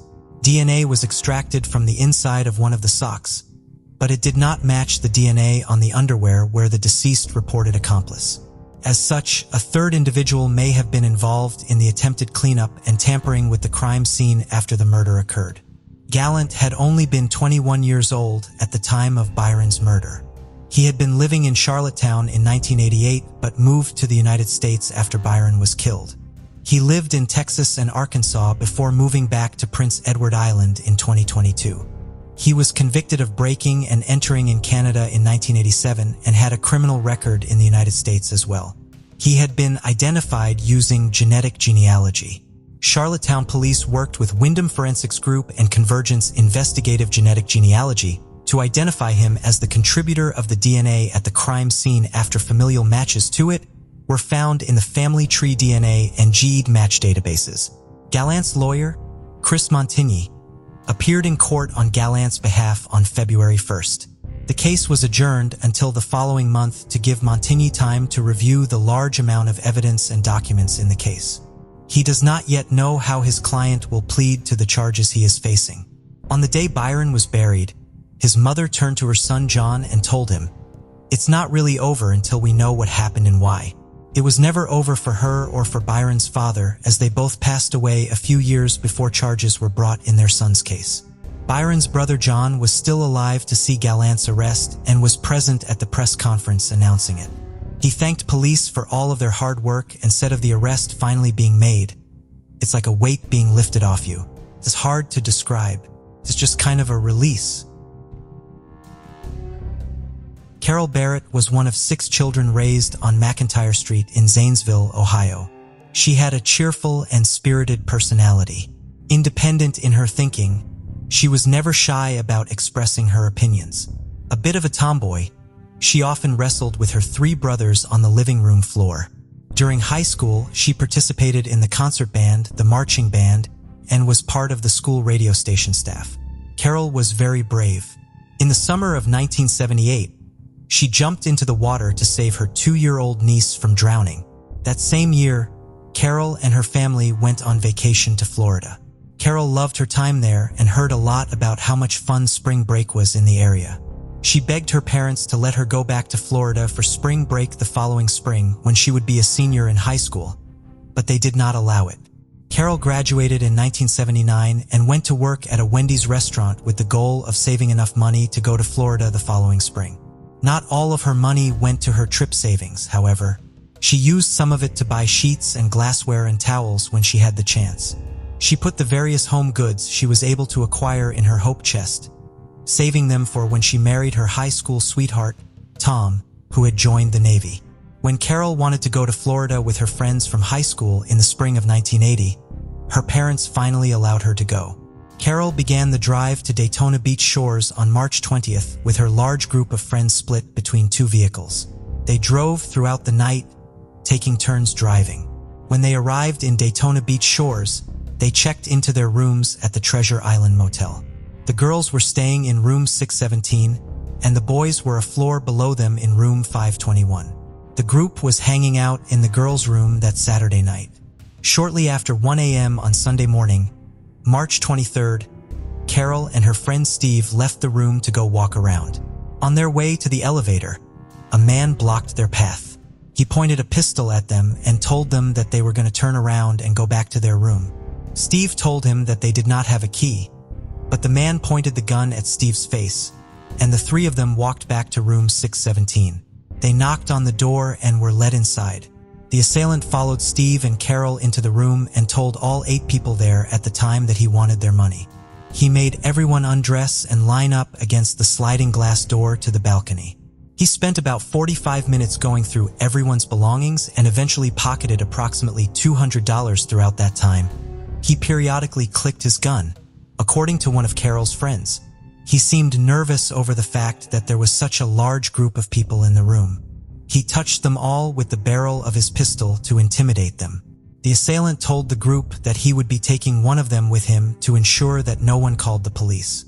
He originally grabbed Carol's friend, Pam, but grew frustrated when she panicked and began to sob. Carol volunteered to go in her place. She calmly did as he told her and collected her clothes. He forced the others in the room out onto the balcony and told them to stay there until 4 a.m. He would let Carol go if they did not call the police. He locked the sliding glass door and forced Carol out of the hotel room in front of him. Carol's friends did not listen to the instructions and quickly tried to get her help. Carol's friend, Chris, was able to climb around the block wall separating their balcony from the neighboring one and wake up the people sleeping inside that room. They called the police, but the assailant had a 20-minute head start before they arrived. On Monday morning, a passerby discovered Carol's body in a ditch line along I-95 near Jacksonville International Airport. Her white sweater had been pulled up over her head. She had been shot execution style, according to police. There were no other marks indicating that there had been any kind of struggle. 2 of Carol's friends identified her body, which was returned to Ohio and buried in the Mount Olive. Carol's friends helped develop a sketch of what the killer looked like.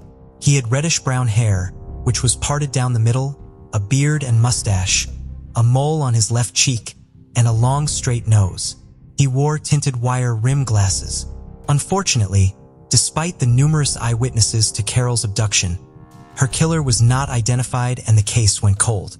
In August of 2017, the Jacksonville Sheriff's Office Cold Case Unit reviewed the evidence in Carol's case and determined that there was enough to reopen the case. A palm print they had not been able to account for had been preserved in evidence and seemed like a clue that could tie a suspect to the murder. The case would not be closed until January of 2024. On January 25th, the Jacksonville Sheriff's Office announced that the investigation had come to an end after more than 40 years. As with many other cold cases solved after decades, the identification of Carol's killer would not result in a trial. However, while most of these cases never go to court because a suspect died before their identification, in Carol's case, the man who confessed to her murder was still alive but already serving life in prison. That man was serial killer Billy Mansfield Jr. Mansfield had an extensive history of sexual crimes. His crimes eventually progressed to murder, with him killing 3 young women and 2 teenage girls. He killed 4 of his victims in Florida and buried their bodies in his backyard. He then went to California, where he killed a 5th woman. He pled guilty to the California murder and was sentenced to life in prison without parole. He also pled guilty to the 4 murders he committed in Florida to avoid being extradited there and facing the death penalty. He remains incarcerated in California and is speaking with investigators in various jurisdictions about additional cold cases. Mansfield was identified as a potential suspect in Carol's murder in 2020. He was interviewed by investigators multiple times over the following 2 years. In September of 2022, he acknowledged that he was the man depicted in the composite sketch. He later confessed to abducting Carol and to killing her. Investigators continued working on the case and consulted with the state attorney's office in the 4th Judicial Circuit about how to proceed. In January of 2024, it was decided to close Carol's case but not pursue prosecuting Mansfield for her murder, since he is incarcerated and has no chance of ever being released, as he would have to serve 4 concurrent life sentences in Florida even if he were somehow released from his life sentence in California. Carol's parents, 1 of her sisters, and 2 of her brothers passed away before her case was closed. Her surviving family is grateful for the answers they have received. Carol's niece, Claire Gilligan, is ecstatic that the case is solved and relieved that her aunt's killer has been incarcerated since 1982, which prevented him from killing. Burt Allen Mann loved history from an early age, with a particular focus on the history of the American Civil War. He also loved classical music and opera. He grew up in Graham, Texas, and attended the University of Texas in Austin, where he earned a Bachelor of Science degree in zoology. He also served with the U.S. Marines as a Navy corpsman in Vietnam. In 1994, 46-year-old Burt and his wife Dawn lived in the 2,500 block of Stargrass Circle in South Austin, Texas. On May 12th that year, Dawn came home to discover her husband's body lying on their floor. It appeared that a burglar had forced his way into their home through a back door, and Burt had arrived home from work while he was still inside. A struggle began near the front door, and Burt was ultimately stabbed several times. Police found the crime unusual because individuals who commit property crimes like burglary typically flee when discovered rather than attack. The break-in and murder also occurred in the middle of the afternoon, when children would be coming home from school and adults would be arriving home from work. More than 20 detectives worked on the case over the ensuing years. Following the establishment of the Austin Police Department's Cold Case Unit in 2005, a bloodstain that had been preserved from the crime scene was sent to the lab to test for DNA. The killer had apparently been injured as Burt tried to fight him off, and his blood had been left inside the house after he fled. A DNA profile was successfully developed from the bloodstain, but no match to it was found in the combined DNA index system. In March of 2023, the unknown profile was sent to Bode Technology in hopes that they could use genetic genealogy to identify a suspect. In June of that year, they did just that. The man they believed could have been Burt's killer had never been a suspect in the case. The potential suspect was a man named Kenneth Wayne Robbins, who was living in Lubbock, Texas, and working as a long-haul truck driver. Investigators made attempts to surreptitiously collect items thrown away by Robbins to test them for DNA, but they were unsuccessful. Therefore, on September 8, 2023, detectives from Austin traveled to Lubbock with a search warrant to collect a DNA sample from Robbins. They served him with it at his work and collected the sample. He refused to speak with them. 5 days later, the Austin Police Department was contacted by Robbins' employer, who was obviously aware that the department had an interest in him. They reported that the GPS tracker in their truck that Robbins was driving at the time showed that it had been parked at a truck stop in Weatherford, Texas, and had not moved in what they considered to be a suspiciously long amount of time. Police in Austin contacted their counterparts in Weatherford and asked them to perform a welfare check. When they arrived at the truck, they found Robbins dead inside of it. His autopsy would find that he had committed suicide. On February 8, 2024, the Austin Police Department announced that they had identified Robbins as the sole person responsible for Burt's murder. The DNA sample taken from him was a match to the DNA from the crime scene, and had he not taken his own life, he would have been charged with capital murder. Not everyone in Bert's family lived to see his alleged killer identified. His father passed away in 2019, and his mother, Virginia, died just a year before the case was closed. Bert's widow and younger sister did finally learn who took Bert from them. We don't have that big question hanging over our hearts. I had really kind of given up hope that it would happen, and I'm so grateful, his sister, Kathy May, told KVUE News. She is relieved that she does not have to go through the stress of a trial, but is upset over what Robbins's family members must be going through in light of the news of his crime and his death. Everett Delano enlisted in the Navy in 1941, with most of his service during World War II occurring in the Pacific Theater. He received training in radio and radio operations and was stationed at various bases across the United States after the war ended. He married his wife, Blanche, in 1951, and they had a son and 2 daughters. During Everett's post-war service, he was often away for months at a time on assignments to ships in the Mediterranean, and his family frequently relocated as he was transferred from base to base. By 1964, Everett and Blanche sought more stability in their lives, leading Everett to decide to retire from the Navy. Everett's extended family mostly lived in and around Orange, Massachusetts, and Blanche's family was in New Hampshire. The Delanos decided to move to Wilmot Flat, New Hampshire, to be close to Blanche's family. Everett's transition to civilian life did not go quite as he had hoped.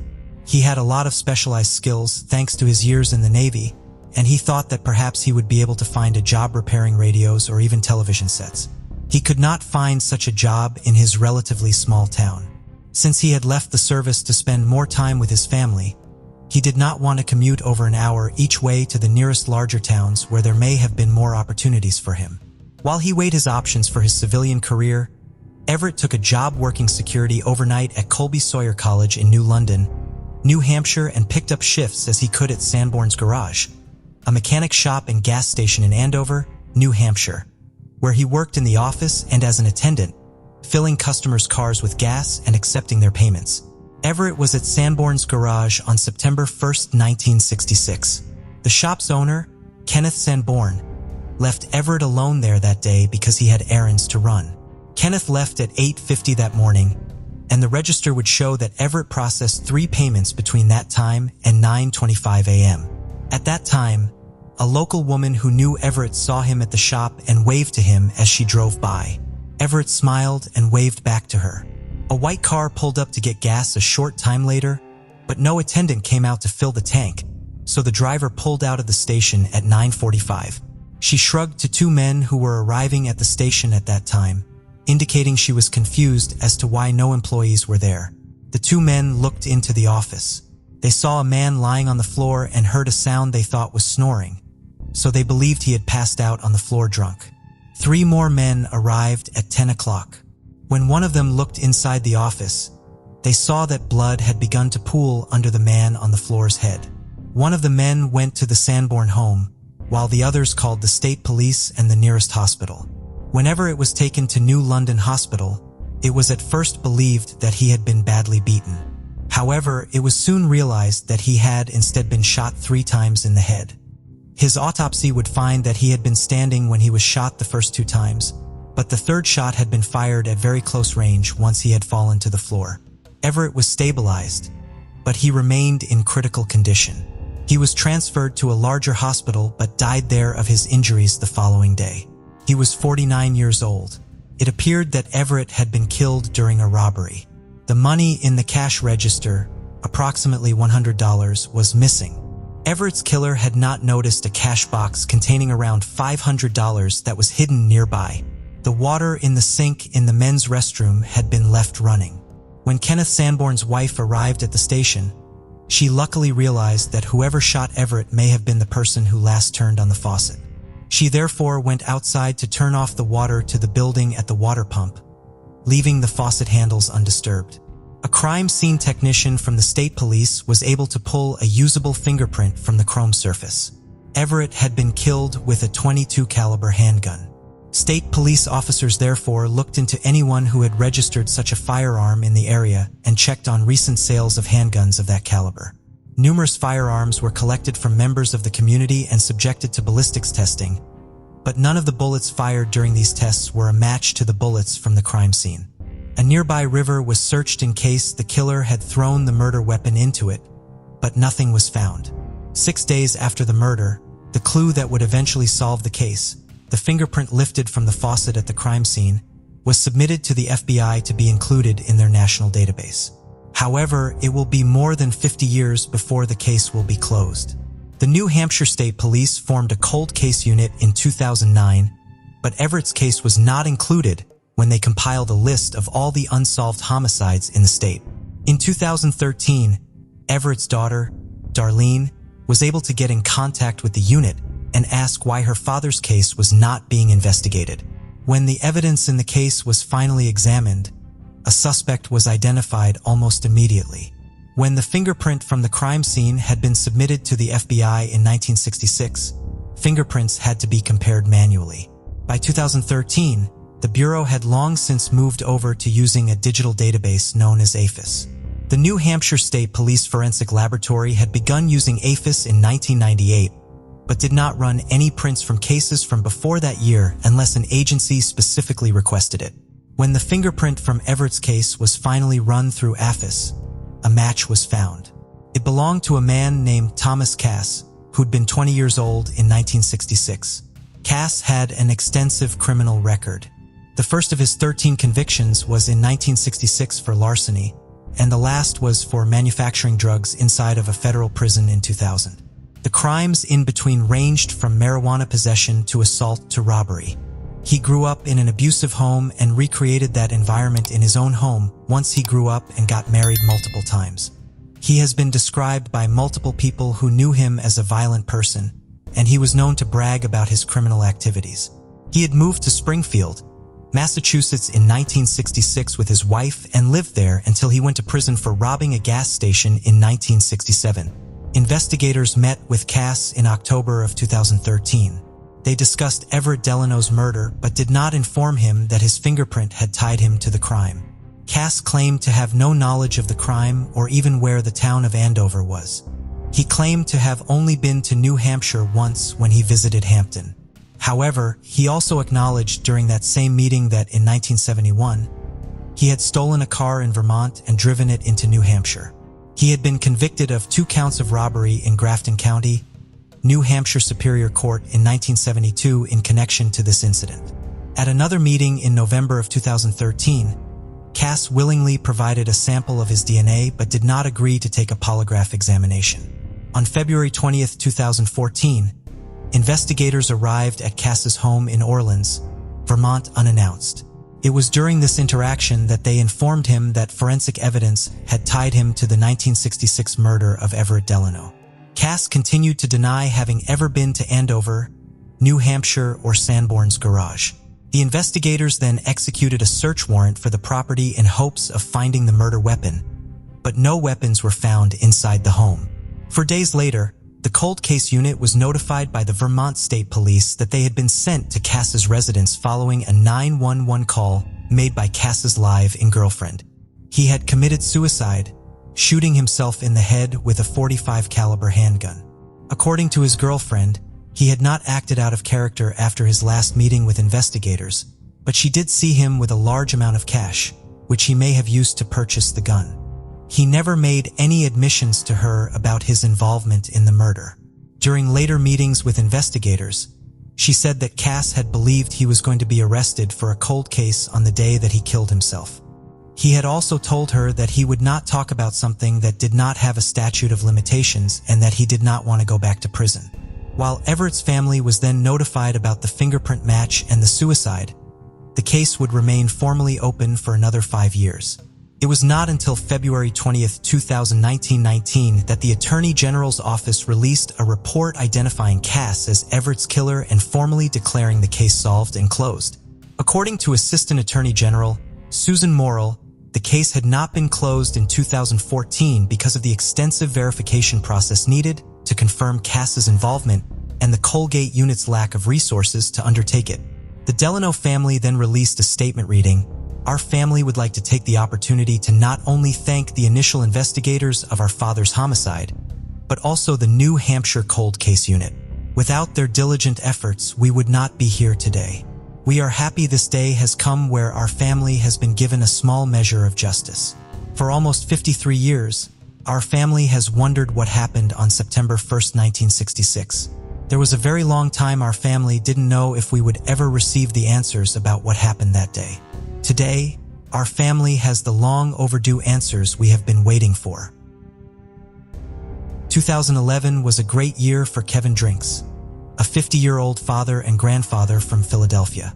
He and his wife Kenya had just bought their dream home, a twin house with hardwood floors in the Ronhurst neighborhood. Kevin and Kenya were high school sweethearts, meeting in 1978 when they were 16 and 15, respectively. Kevin took Kenya to her senior prom at Germantown High School, but they broke up shortly after her graduation. Kevin later got married, had 3 daughters, and experienced a divorce. When he heard Kenya's mother passed away in 2000, he went to pay his respects and reconnected with Kenya. The couple married the following year. Kevin came from a long line of vocalists and sang gospel songs at his church. He sang Lionel Richie's song Lady as Kenya walked down the aisle at their wedding, inserting her name into the lyrics. Kevin had also gotten a new job. December 10, 2011 was his 4th day working as a delivery driver for Underground Market Furniture. Just before 6:30 that evening, he was sitting in his delivery vehicle parked in North Philadelphia. Someone fired multiple shots into the vehicle, with 3 of them striking Kevin.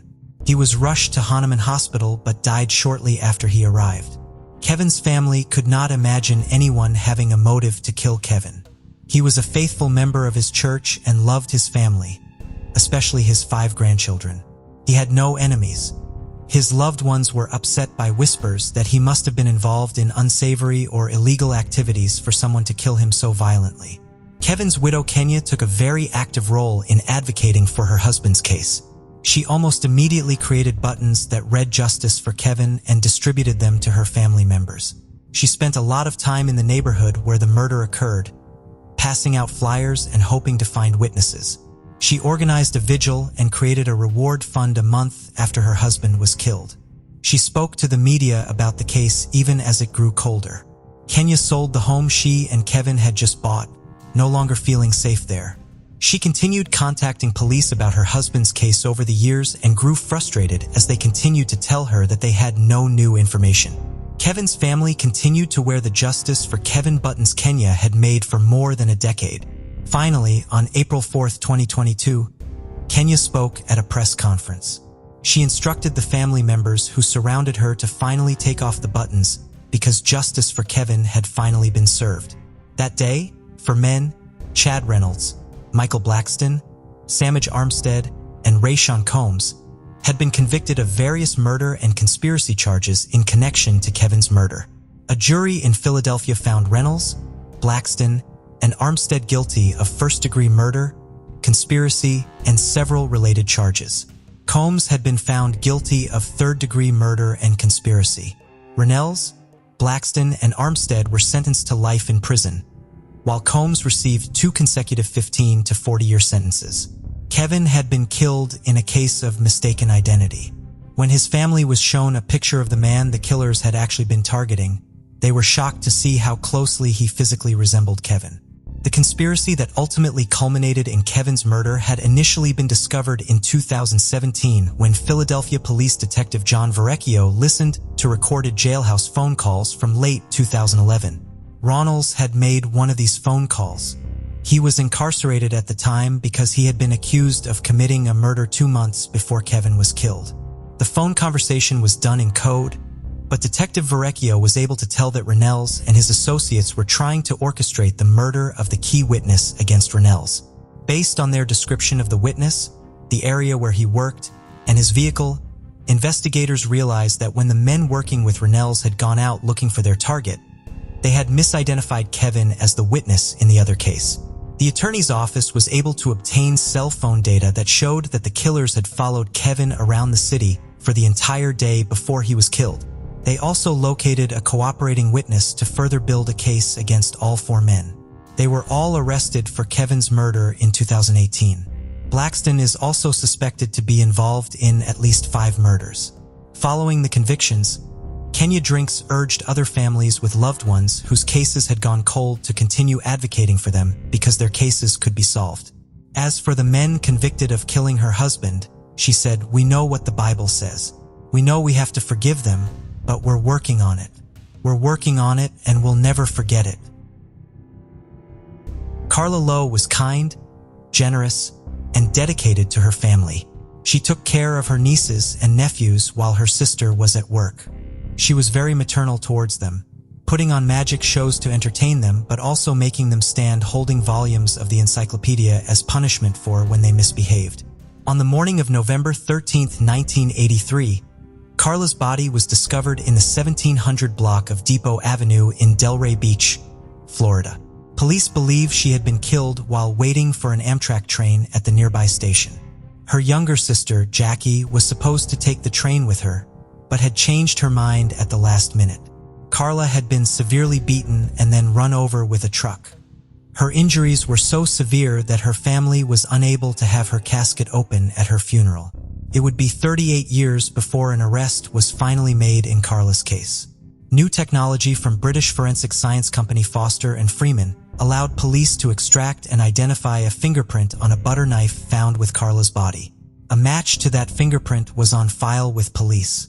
In November of 2021, a grand jury found that there was sufficient evidence to charge the person whose fingerprint was found at the scene with murder. On November 29, 2021, 59-year-old Ralph Williams was arrested and charged with first-degree murder with a weapon in connection with Carla's murder. His arrest was the first made by the Delray Police Department's cold case unit following its formation in January of that year. Williams had been born just one day after Carla in December of 1961. He had been a suspect in her case from the very beginning. The day Carla's body was discovered, Williams had been arrested for unrelated grand theft auto and burglary charges. Other individuals in police custody with him told authorities that he had confessed to Carla's murder to them. When police searched his apartment, they did find a chunk of bloody, reddish hair. They appear to have not viewed this as conclusive evidence, and they did not charge him with Carla's murder at the time. Carla's murder had been reopened in 2005 with the hope that DNA could be found on the evidence from her case. But the effort had been unsuccessful and the case was closed again. It was opened by the new cold case unit in February of 2021 when the new technology allowed for the fingerprint to be identified and for charges to be filed. While Carla's killer was finally identified and arrested, it is hard to say that Carla and her family got justice in light of how the criminal case against Williams concluded. Williams and his lawyer negotiated a plea deal, and Carla's family came to the courthouse with some of them traveling from out of state to hear him plead guilty and receive his reduced sentence. However, once he got in front of the judge, Williams rejected the plea deal and claimed that he had not received adequate legal counsel from his public defender. He said he planned to pay for a new attorney on his own. Carla's younger sister, Jackie, said later that she was so angry at seeing the smug look on his face that she thought she was going to pass out in the courtroom. The following day, Williams changed his mind and accepted the plea deal. Instead of first-degree murder, he pled to manslaughter. He was sentenced to 365 days in jail and 10 years of probation. He was given credit for time served since his arrest and left court as a free man that same day. Carla's family is trying to move on, but they do so with a lot of anger over her killer receiving only a slap on the wrist for her murder. In a perfect world, I would have liked him to be brought to trial in 1983 and put to death for what he did to her. But no, he lived 39 years while she didn't. Carla's sister, Jackie, told the South Florida Sun-Sentinel. In 1999, cosmetology student Susan Cox met Joshua Powell at a dinner party in Tacoma, Washington. Both were devoted followers of the Church of Jesus Christ of Latter-day Saints, and the chemistry between them was unmistakable. Friends close to the couple noted that just days after they met, Joshua had proposed, and they had begun making plans for their future together. Susan was completely enchanted by Josh, and in 2001, the couple wed in a traditional LDS ceremony. Following their marriage, the two moved in with Josh's father, Stephen Powell, in South Hill, Puyallup, Utah. Stephen welcomed his daughter-in-law with open arms, but his behavior soon took a turn for the worse. Susan had gotten a job as a broker at Wells Fargo, and to the outside world all seemed well. Josh and Susan were thriving, but behind closed doors evil was lurking. Stephen had taken a particular liking to Susan. In the 3 years the couple lived with him, his behavior escalated to stealing her underwear to filming her without her consent. Susan was disgusted by Stephen's behavior and attitude towards her, and things came to a head when she discovered he'd been writing love songs dedicated to her. He would later tell the Today Show, "I wasn't going to turn down an opportunity with this beautiful woman, even though she's my son's wife." One of the songs, titled "Waiting for You," included lyrics such as, "I could be getting a mistaken impression. Each time you seem to gaze at me, you let me touch you softly. Why is the question, and the effect amazes me." In 2004, the Powells were relieved when they moved to West Valley City and finally got away from Stephen. Little did Susan know that Stephen's bizarre behavior was just the tip of the iceberg. She had jumped out of the frying pan into the fire being Josh's controlling and abusive behavior. Now that the two were alone, Josh exerted complete control over his wife, making her life miserable. He began to withdraw from the LDS Church, something that Susan was passionate about, and he remained in close contact with his father, Stephen, despite his inappropriate behavior towards Susan. By 2007, Susan and Josh had welcomed 2 sons, Charles, born 2005, and Braden, born 2007. Susan dove headfirst into motherhood and was known to be a loving and devoted mother. She juggled her job as a broker with her job as a parent, whilst Josh was in between jobs. It was apparent to those outside the marriage that cracks were beginning to show. Susan was the primary breadwinner and Josh was living a lifestyle well beyond their means. Josh's spending habits and withdrawal from the LDS Church began to grate on Susan, and the pair became distant. Susan recorded a disturbing video in which she said, "This is me July 29, 2008, covering all my bases, making sure that if anything happens to me or my family or all of us that our assets are documented." She banned the camera around the home, but it was clear that Susan's message had a double meaning. KOMO News reported that in June 2008, Susan had written a new will in secret. The will in part read, quote, "I want it to be documented somewhere that there is extreme turmoil in our marriage. Josh threatened that if we get a divorce, there will be no lawyers, only a church mediator, and I will ruin you." She also stated that Josh had told her, quote, "You, Susan, will be destroyed and your life would be over and the boys will not grow up with a mom and dad." Final paragraph chillingly read, quote, "If I die, it was not an accident, even if it looks like one." Just over a year later, Susan Powell disappeared under mysterious circumstances. December 6, 2009 started like any other day for the Powells. Susan took her children to a church service before returning home. News outlet The Deserter provided an in-depth timeline of Susan's last known movements. The last person to see Susan was a neighbor who saw her around 5 p.m. Susan had made dinner for the family before taking a nap as she felt unwell. After this, what happened to Susan remains a complete mystery. The next day, on December 7, 2009, the West Valley City Police Department received a call from a babysitter of Charles and Braden. The pair failed to attend daycare that morning, and Josh and Susan were both unreachable. Their families had also tried to contact them to no avail. The West Valley City Police Department quickly began the search for the Powell family, fearing that the worst may have occurred. Hours later, at 5 p.m., Joshua and the boys returned to the West Valley family home without Susan. Josh's behavior was noted as very strange and erratic, and when officers entered the house earlier that day, they found that 2 fans had been blowing on a wet spot on the carpet. Susan's purse, wallet, and ID, bank cards were found inside the home, but her cell phone was missing. Upon his return, Josh told the investigators a bizarre story of how he had whisked his kids away on a late-night camping trip to Simpson Springs in Utah. He claimed that Susan had been asleep when he left because she felt unwell. Investigators found that hard to believe that Josh had taken 2 small children into the woods in the freezing December weather. Data indicated that on December 7th, Utah experienced highs of 7 degrees Celsius or 44 Fahrenheit and lows of -17 Celsius and 1 degree Fahrenheit with blizzard-like condition. Investigators ordered a further examination of the Powell home, and at this time they found 2 crucial clues. Firstly was Susan's phone, which was found in the car Joshua had used on December 7th to take his kids camping. When questioned, Charles and Braden agreed that they'd been camping, but only after encouragement from their father. Second, forensic investigators found a blood stain on the carpet, and a DNA test proved that it belonged to Susan. There was still insufficient evidence for investigators to press charges, and the search continued. They also found life insurance policies for Susan worth over $1 million and Susan's privately stashed will, letter, and video. Josh tried to return to normal following Susan's disappearance, despite the circumstances and the media circus that followed. News outlets quickly discovered Stephen's bizarre obsession with his daughter-in-law, Susan, and soon the blame began to fall on Josh. Charles and Braden gave chilling accounts of what happened that cold December evening once they were away from the influence of their father. Charles told a teacher that Susan had been with them on their camping trip, but that she hadn't been alive.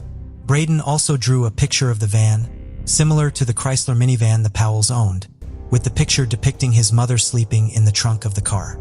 Things would take a sickening turn in 2011 when the full scope of Stephen's obsession was revealed after he was arrested for voyeurism, inappropriate child materials. It was also around this time that Josh lost custody of his two sons, and they were placed in the care of their maternal grandparents.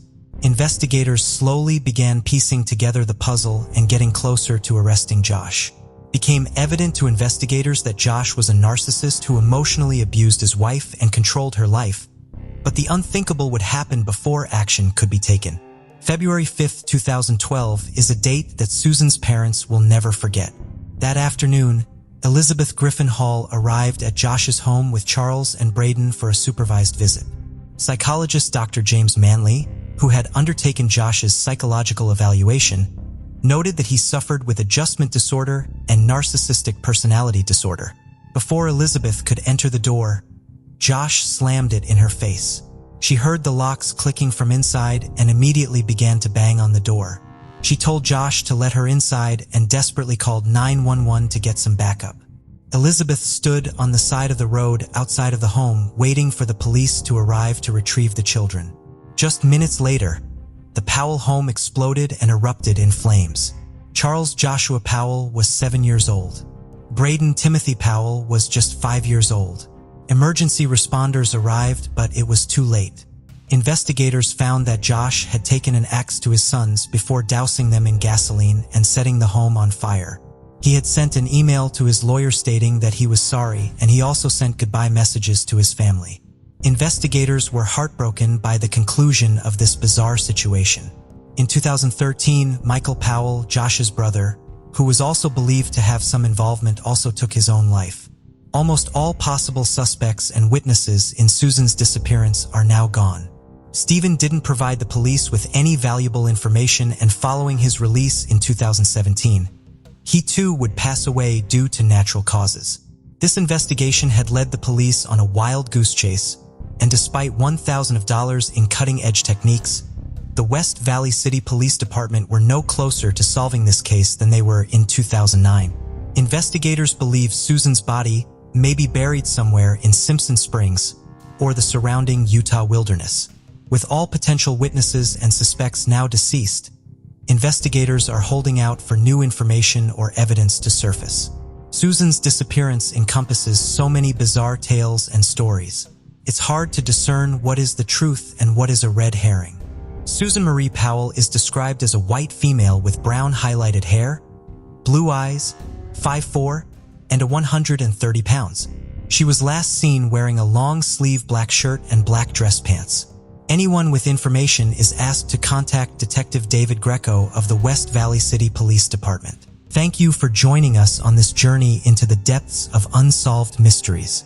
Cold cases not only challenge our understanding of the past, but also ignite our curiosity and determination for answers. Remember to subscribe to stay updated on our latest investigations. And if you have any information regarding the cases we've covered, don't hesitate to reach out. Together, we can shed light on the shadows of the past and bring closure to those who seek it. Until next time, stay vigilant, stay curious, and never stop seeking the truth.